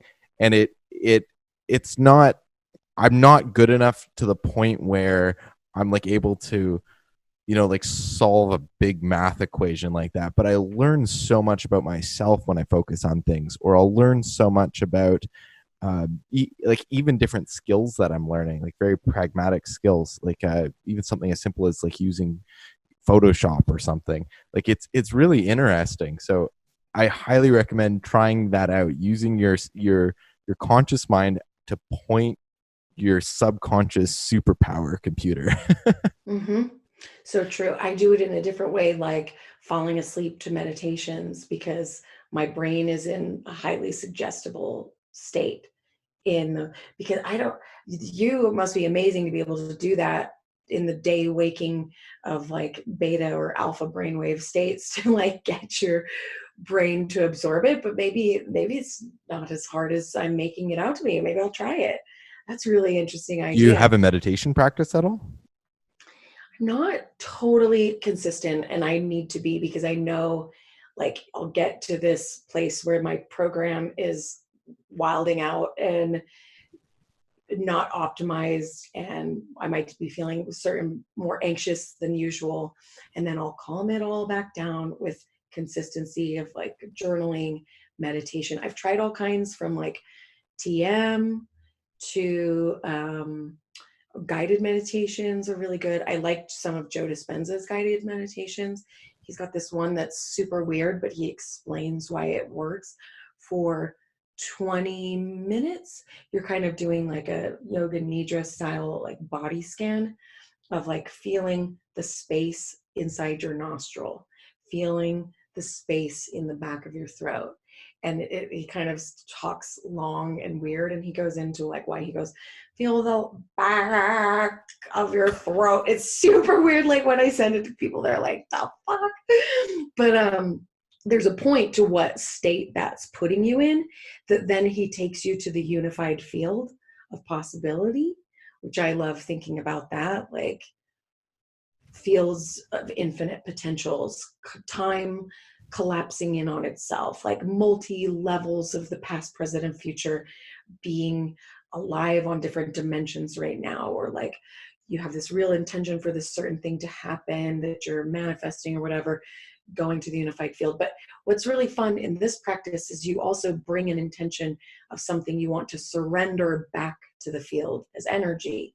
So think about bringing a habit or something, surrendering it to the field, and then coming with an intention of what you want to ask from the unified field of information, where all potentials exist in mathematical probabilities. And then it's that all maybe sounds super freaky or weird. I mean, probably not to somebody listening to this podcast, sounds super normal maybe, but it actually ends up really heart-centered, like to the point you would probably cry. Like you're ending in love, you're holding your heart, you're thanking the universe for different things. And that one's called You Are the Placebo. There's 2 versions of it, and you can buy it. You can buy it through him, where I bought it through Audible, and he still sells them on like live CD. I guess for some people still use that, but yeah, those ones are interesting. What else? I follow Rising Higher meditation on YouTube. I'm falling asleep to hers every night because she's got different ones that are 8 hours. I love Kelly Howell's guided meditations, the Universal Mind meditation. Have you ever heard that one? I haven't. It's really good. Yeah, her voice is like that of an angel, and that's a really interesting meditation she put together with like ancient texts and stuff. What else do I use? Just even sometimes it's so overwhelming for me to think, especially if I'm already to a state of like anxious about something, the thought of like quieting my mind for 20 minutes, I've got a lot more peace of like, you could really just meditate in 1 minute. Yeah, Really, exactly. Or one breath. yes. Yeah. So I'm doing that a lot more through the day, grounding in, plugging in. I mean, it really is. Somebody likened it to what, like a toaster, like all this efforting to toast the bread. And if it's not plugged in, which is the function that meditation is serving, like you're just out there efforting in the world. If you've plugged in, then it gives back more time than it takes, even though some of us are overwhelmed about the time of like, I think the conditioning is so pervasive, right? Of how almost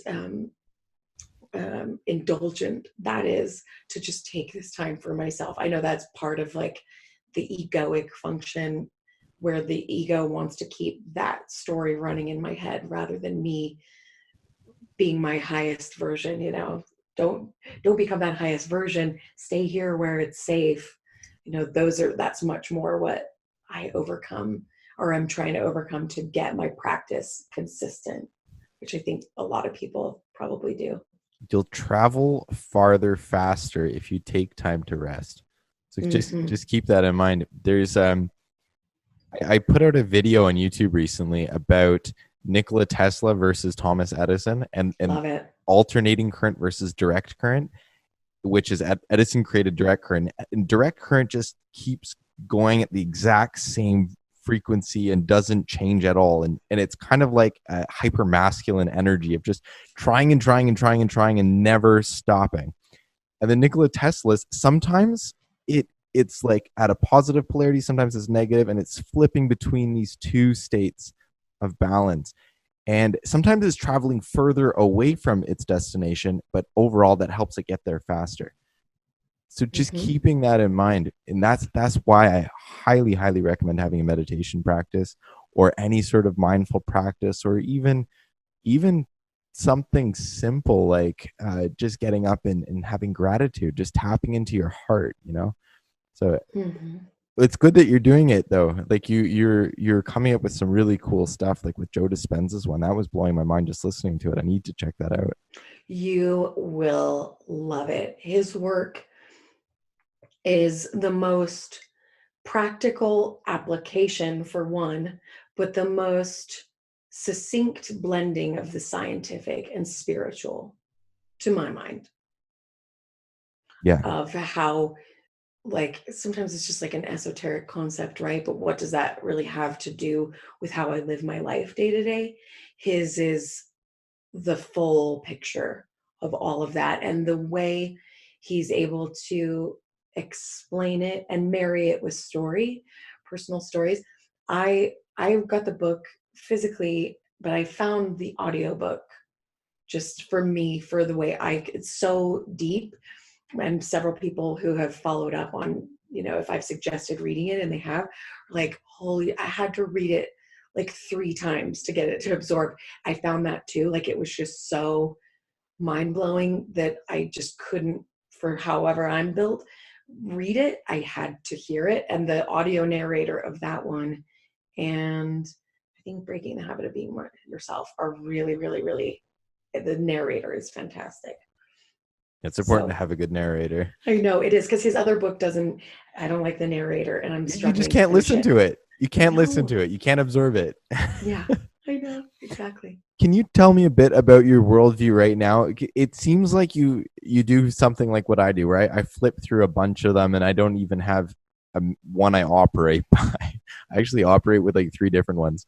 So I'm just curious, what are the primary worldview or worldviews that you use to go through reaching your goals now and for handling some of life's curveballs? What do you use?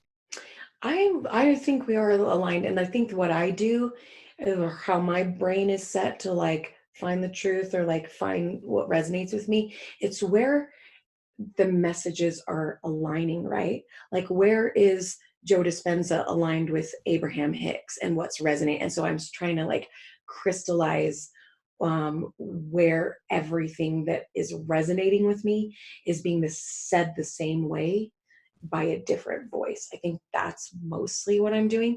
But I think the law of attraction, which is really kind of, I would say, where it's going, is sort of my worldview, which is, I think it came out, The Secret came out, that broke through the world's sphere and it hit everybody and it changed everybody, I think. And then it opened, and that was Think and Grow Rich, different things that preceded it. Like, it's been there longer than The Secret, but you can pinpoint different places along, the timeline. And I think where it's going now is where it went from The Secret is like money, money, money, money, and a real materialism kind of place. And I think where it's going now is to a place where it's like the Rumi quote: you do not need to seek for love. You just need to break down the barriers to it naturally flowing in that you've built up. And you need to seek those and find those. So something like, it's funny, I don't think I'm her target demographic, and in ways I totally don't resonate with her. But do you know Lacey Phillips, To Be Magnetic? I did her course last year, which you can buy them individually, where that same thing. It's not about like vision boards, and it's sort of like debunking the way the law of attraction works, in that you don't go out and seek for it, or you're not manifesting it, you're removing the blocks. And that's for a greater healing than just your money story, which all of our money stories and maybe our love stories need to, clean up the bad juju around them. But it's not to get money. It's to live a more self-actualized, more fulfilling life in general. And we will use a car or a stack of money to intimate that idea, but I see the movement going way beyond that. So I did her course, which was, she's just redone it now, but it's called The Pathway. And she's got a course for money, and she's got a course for love, but she's got a course to reparent yourself. She's got a course to go meet your shadow. So these are the meditations I was doing. Sort of, my course just ended, my 6 months, and I didn't renew to do the new class because it was just like one more thing. I'm like, I'm paying for that and I'm not doing it every day. But it was super interesting, the reparenting course. So the idea with that is, again, to marry it with the Joe Dispenza stuff, my program, my tape recorder of what I am, that's just playing out on a loop until, what's the Carl Jung quote about, like, until you're the unconscious is made conscious, it will play out on a loop or whatever, and you will call it fate. We can look up the real quote. Yeah. You know what I mean? Yeah, it's along those lines. This to me is like, okay, so I had certain traumas in my childhood. Let's not pretend that didn't happen. In fact, we need to destigmatize that. Acknowledging that is some kind of indictment on my parents or my tribe or my society, because it's not. It happened to all of us. And this is even my joke about it. Like even wetting my pants in 7th grade when Clint Walker, God rest his soul, turned around in French class with 2 gobstoppers in his upper lip and made a noise like an animal. And I laughed so hard, I wet my pants. Like that was a trauma, you know, like traumas can be little, which is why it's so, like, I actually meditated on that. Like, even though I wet my pants in 7th grade, I truly love and deeply accept myself. Like I tried to heal. That is so funny. You know, I just offer that up as like a, I think because we've learned in the extremes that violence looks like this or this, actually things are playing out on so much more of a subtle level. So what this, for example, the parenting course is, so I've written that program within my subconscious brain from 0 to 15, 0 to 25 generously. So what do I want to do now? I go back in and she's got a module where you are in utero and you're taking yourself back to that and you're recreating the conditions that you want. She calls them your most magnetic parents. So you're recreating this experience and renewing a new memory, soothing the old one as if that's what's happening. You do it as a toddler. You do it as like 6 to 12. These are all different modules within the course. So that was really interesting and really healing because you are connecting to your parents in a way of like forgiving them for not being this most magnetic version of themselves, while at the same time, like connecting to them. I love like the idea. I don't really know if it's true, but like even just my higher self talking to the higher selves of my parents and having this relationship with them that's not the same. Sorry, doggy's readjusting. Downward dog, doing doggy pose. Recalibrating this relationship that we might be having beyond the relationship we're having as just earthly people. So that's sort of interesting. And then the shadow one is, again, this is along with the ethos of my podcast as well. Like, let's look at our shadows. Let's look at our rock bottoms. Let's look at our less shiny qualities and fully have a whole integration. Because I think there's a lot of shame that's bred out of the qualities that we have or the experiences that we have that aren't our pinnacles of achievement. In fact, maybe they're ugly. Maybe they're lazy or slothful or whatever we were told was most shameful.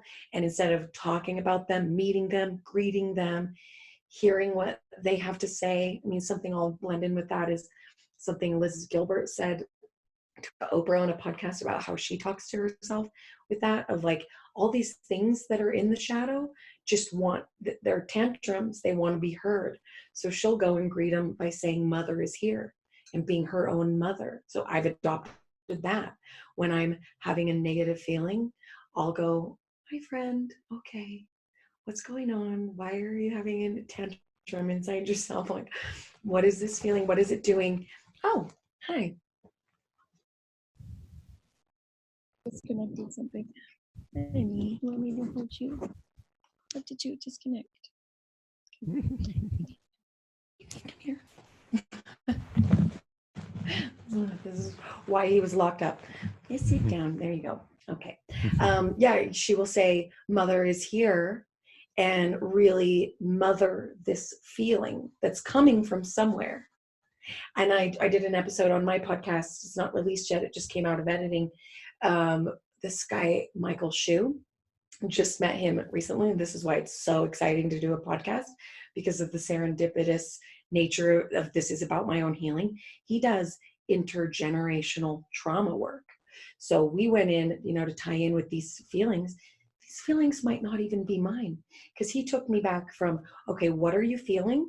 And then what was your mother's experience? And what was your grandmother's experience? And what was your great grandmother's experience?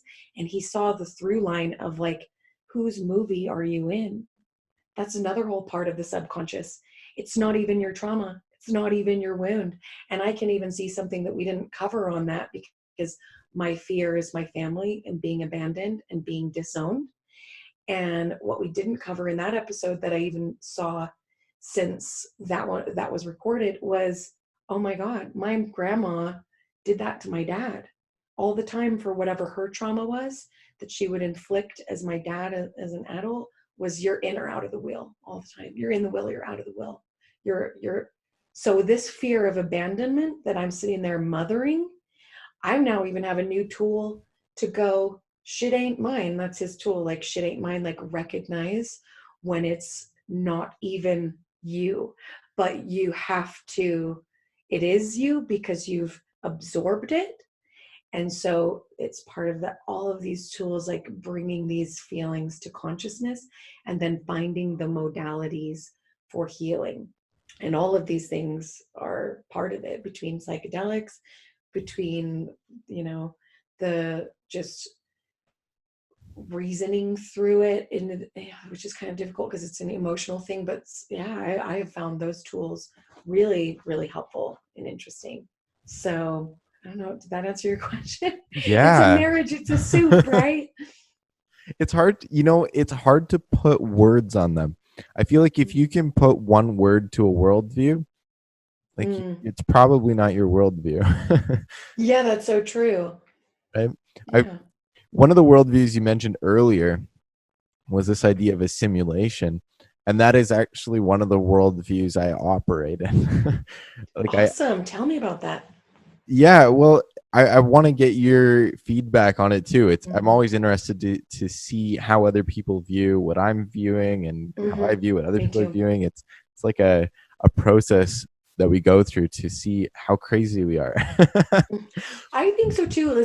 To me, it's like a check-in, like, well, I'm finding resonance with this. Like, does that resonate with you? Because we live in this crazy planet that's just spinning around. We have no idea why we're even doing anything that we're doing. We're like meat costumes that are animate, like it's nuts.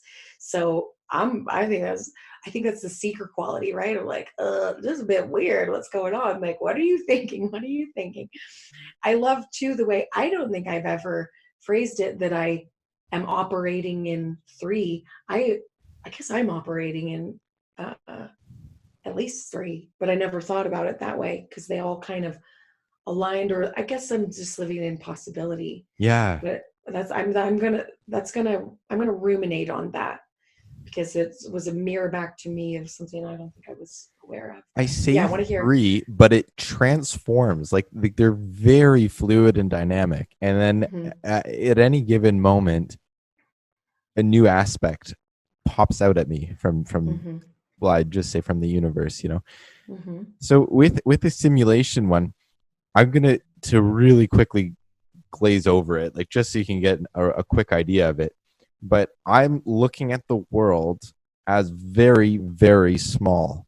I literally just have these inputs that are coming to me through my senses. I have these inner sensations that are coming, and all of the rest is an illusion. All of the rest is like is the world spinning? I don't know. That's just an idea. Like is there something behind me? Well, I don't know. I mean, I can see it in the webcam, but behind that wall, I don't know. You know what I mean? So like, and you don't know if any of these things are true or false. So what I've decided is that I'm not going to care about that. I'm going to look at it pragmatically. I'm going to say, hey, what is the fruit of this? As a Christian would say, a tree, a good tree bears good fruit, a bad tree bears bad fruit. You can tell a tree by its fruit. So what is the fruit of this? Well, I use this worldview when I want to have maximum power over my world, because it's mostly just potential in my head. It's mostly just thoughts. So if I want to transform a war on the other side of the world, I will find the war within me that I'm sensing right now, because I don't believe any of the information is being created. It's just moving around. So I will find the war within me that is creating that, and I will sense my pain that is reflected by it. And I'm not concerned about if it's true or false. I'm just concerned about the pragmatism of it and the power that it gives me to exercise my divinity over the world that I experience, that I'm able to impact. And if you stay here too long, it gets kind of crazy and you can easily get narcissistic. So there's a lot of pitfalls you have to watch out for. But ultimately, and I would just have to add that I do not see other people as not significant in this worldview, and I see them as like reflections of me. They are me. So it's like I wouldn't like the idea that I think it was Sadhguru that said that you don't need morality to tell you not to cut off your finger, because it is you. So why would you cut it? So it's the same with other people in my world. Like I don't need morality to tell me not to hurt somebody, because it's me. I feel that pain. That's me. Yeah, I got that powerfully actually when you described it, and I love where you went with it on elaborating. I didn't, so take it as minimizing anybody else. I actually like really resonated with that, and I've been ruminating on like mirrors and the universe as a great hall of mirrors for a long time. And you really think when you first understand that and start to bring it into your worldview that you understand it. But I understand it on a deeper and deeper and deeper level. Your story illustrated it. The guy, Michael Shu, that I had on my podcast, I was listening to one of his yesterday. His podcast is great. It's called Heal from the Ground Up. But he was talking kind of similar in that I think his family must own like a chemist, like a pharmacy. And he was talking about how frustrated he gets with people when they first come and they don't know how to do stuff and they learn, but that's really a mirror for his own incompetence that he doesn't want to see. And so it's sort of, I don't know, something about those two are like, I'm going to dovetail those stories and ruminate, I think for me, even deeper on what I'm viewing as the world that's reflecting back to me. And to your point, how I more practically applicate what I'm learning into what's important to change about myself for said world. I think that's really beautiful. I think that's really, really interesting.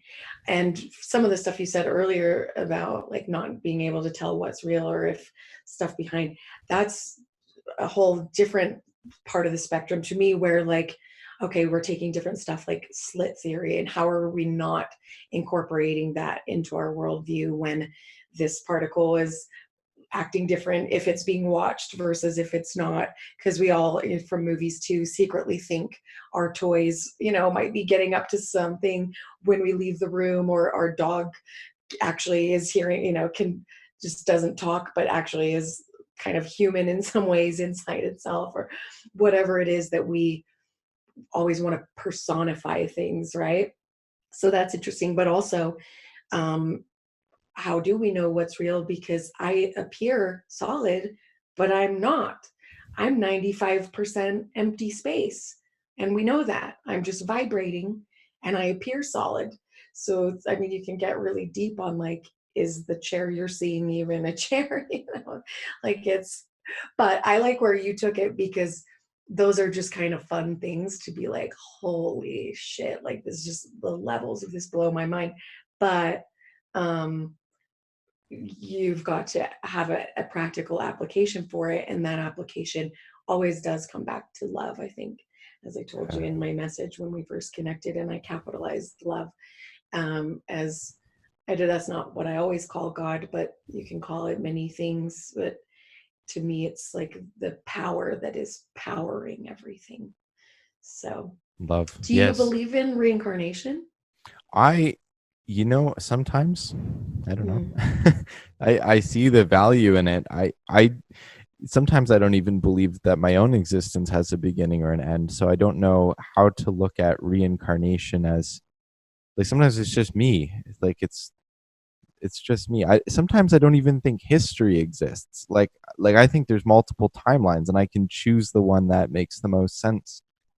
Yeah, I actually only choose history that adds value to my current life. Like if I think that the history doesn't add value to my current life, I won't accept it. Now, I'm not a fact denier though, because if I'm coming in confrontation with facts, then I'm like, okay, well those facts clearly show something happened. What does that say about me? Yeah. Like I'm not You can easily go off the deep end with this, so there is a balance. That's an important distinction for anyone who's like, where are your tinfoil hats and are you flat earthers? And like, no, like, again, these are not, I think the distinction too is I will never buy into a deeply held ideology again, or a dogmatic belief system, and staying open. And of course, like, you kind of have to believe something. Like, I don't implicitly guide my life on a belief in reincarnation, but I think it's deeply woven into my worldview, and I can articulate that. That's part of the sacred contracts as well. The going back to that, it isn't just about archetypes and all the thoughts being energy forms that are still inhabiting the earth. It's that you made a contract I made a contract to come in and be born as Mormon. I chose that. It's part of my contract. I chose my parents. It's nice to think that, actually. What value do you get from that belief system? I get the value that I chose Mormonism as The mailman. Man. It's a little dog thing. We'll just cut this out one second. It's totally fine. I know. Aw. I know. Let me just make sure it's like one of my kids or something. No. Oh my God. Is that breaking your eardrums? It's pretty. Finn, No, come it's here. fine. It's fine. Come here. I know it's a bad, scary man out there. I know it. We're keeping us all safe. Come here, buddy. Come here. Honey, nobody's out there. Nobody's out there. Nobody's out there. Nobody's out there.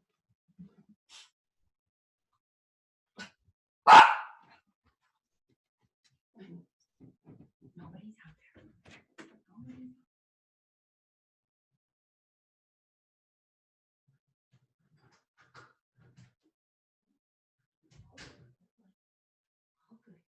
All good. I know. We'll go out in a minute. You gotta be good for another minute, okay? You be good. Just sit down. It's okay. You want to sit with me? Come here. You can sit with me. Do you want to sit with me, or you want to sit down? Come here. Want the cord? How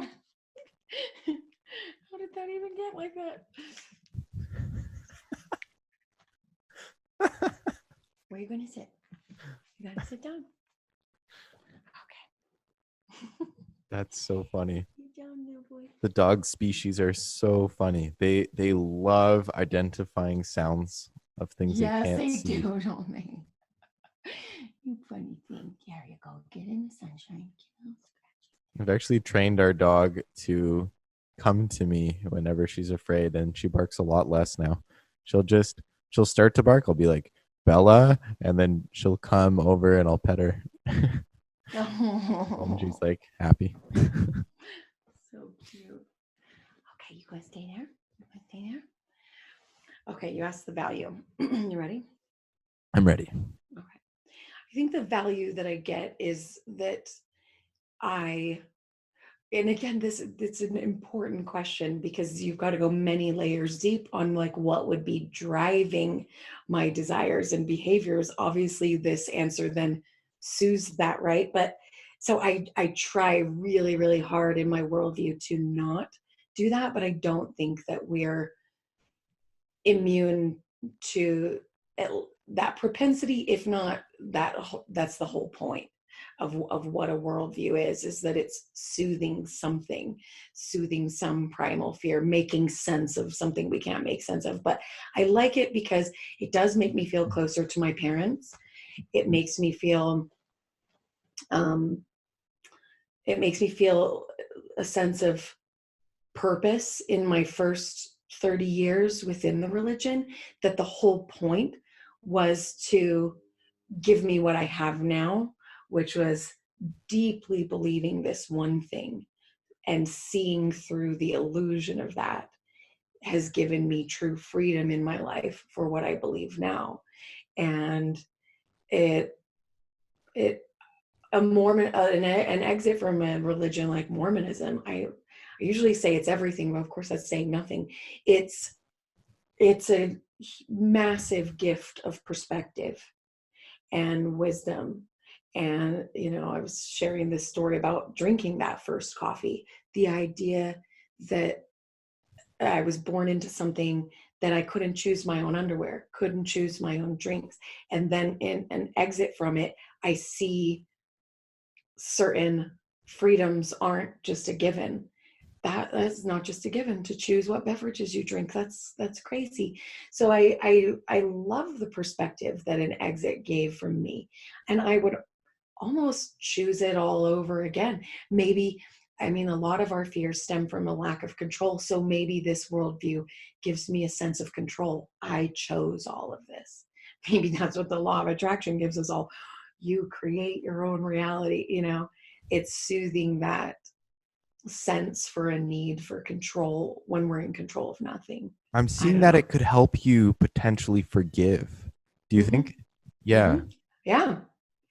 Yeah. And it just resonates with me. Why? I could go many layers deep on that and maybe end up somewhere not great of like, oh, it was because of this trauma, because of this trauma, because of this unprocessed thing, because of this unconsciousness. I don't know, but I still do think it's lovely. And why reincarnation speaks to me, I mean, maybe Mormonism is really built on an eternal life. Life is eternal. There was a pre-earth life, there's an after-earth life.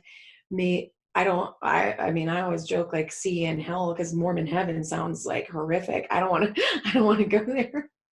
But eternal life, yeah. Again, I like the idea that my soul has a knowing that I can tap into, and that's what my higher self is, and that it has experiences, that it's connected to all the minds of not just humans and animals and birds and energy in the unified field, but that like beyond, like in space, like that energetically we're connected to all of that. And I think that's scientific. But I like the idea that my my soul lived before and it had certain experiences that are informing me today beyond just my traumas and my earthly experiences and my joys or earthly experiences, but that there's something that it knows that is guiding me here. I don't know, that's nice.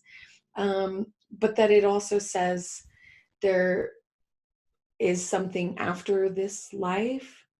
And I also like the idea that, again, that we choose it. I think big part of something, if this is all true, that informs my worldview is that you, I don't know what it's like when you're not incarnate and human, but wherever you are, whatever you're doing, I think that when you come here, life is going to be like fucking hard and super confusing, and that you're not going to know the truth, and you choose to incarnate anyway. And I've had moments of my life that were fleeting and they were nothing. I was walking the dog or I was in nature and I felt so full of joy and so complete that I went, if all I ever experienced was just shitty working, breakfast, lunch, dinner, laundry pile, all of this, and then just this one moment, like it was all worth it. And my soul just like knew that that's why I chose to incarnate. Yeah, that Like makes a lot of sense. thanks. No, So I cute. seriously, I have a lot of those same feelings where there are some moments that are just so valuable, and so profound that it is worth all of the pain to have Mm-hmm. experienced it. And you can see that the pain even allowed you to create that. I came out recently on my Instagram with a little live video about how the devil can be made into your spirit guide. And Wow. the whole concept behind that is that the devil is a force in nature that exists anyways. You might as well work with it. And it, to me, it's, there's so many ways to look at it, but it symbolizes a force that questions your authenticity. and it repeatedly brings up all of these alternate illusions that it tries to convince you are more true. And when you take that and you go against it and you go through the fear, you become so strong, and it's like fire that purifies you. So in that way, I can even say, thank you for all the hard times and all the times I've been tricked by society, organizations, people I care about, myself ultimately. Thank you for all those times, because they've grown me into the person I am now, and it just keeps getting better from here. Like just one epic thing after another and another, and there's hard times, but all those hard times don't need to be the focus.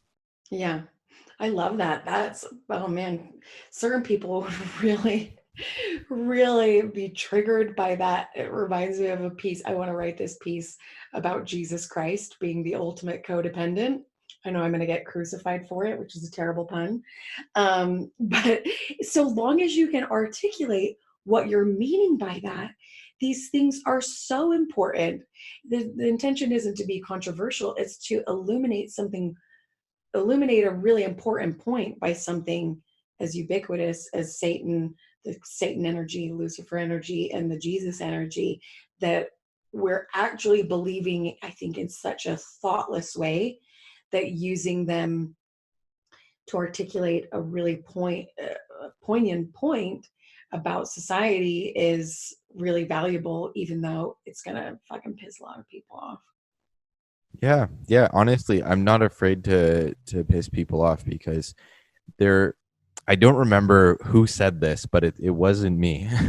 But they were saying that to attract the people that you want, push away all the people you don't want. Ooh. Yeah. Oh So shit. Oh so my God. I have zero fears around people hating me and disliking me. I've grown up with a lot of people thinking I was an asshole because I didn't believe in the church's dogma, and then after being, you know what it is? Wherever I am, I have an inherent need to test everything. And maybe that comes from being deceived early on, to some extent. But I question and quiz everything, and so I get kind of an asshole label sometimes. But it doesn't bother me, and I'm thankful that I've That been blows given my that. mind, because you're anything but that.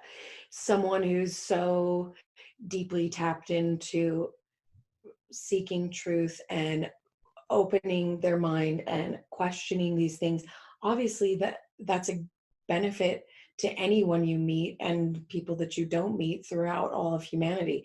When you're meeting someone and allowing them their freedom of their worldview and inviting them to totally be themselves, that's like the opposite of what I think of when I think of an asshole. So that's like blows my mind almost more than anything we've talked about. I've been much worse though, and I have a full life story where I've certainly been an asshole. So That's don't true, worry. actually. I agree. There's certain things that I said, but it was really more when I was so convinced of my own righteousness. There's certain things I Yeah. said when I was Mormon that, like, oh my God, I gag a little bit inside my mouth, because when you're hopped up on your own rightness, Hmm. it kind of, and you can swing that way too after an apostasy. Like, if it wasn't that, well then surely it was this, and maybe you haven't realized you haven't settled in the middle, and so you're still in a lot of ways like, oh, it wasn't that, it was that, and now I'm even more convinced of my rightness, which is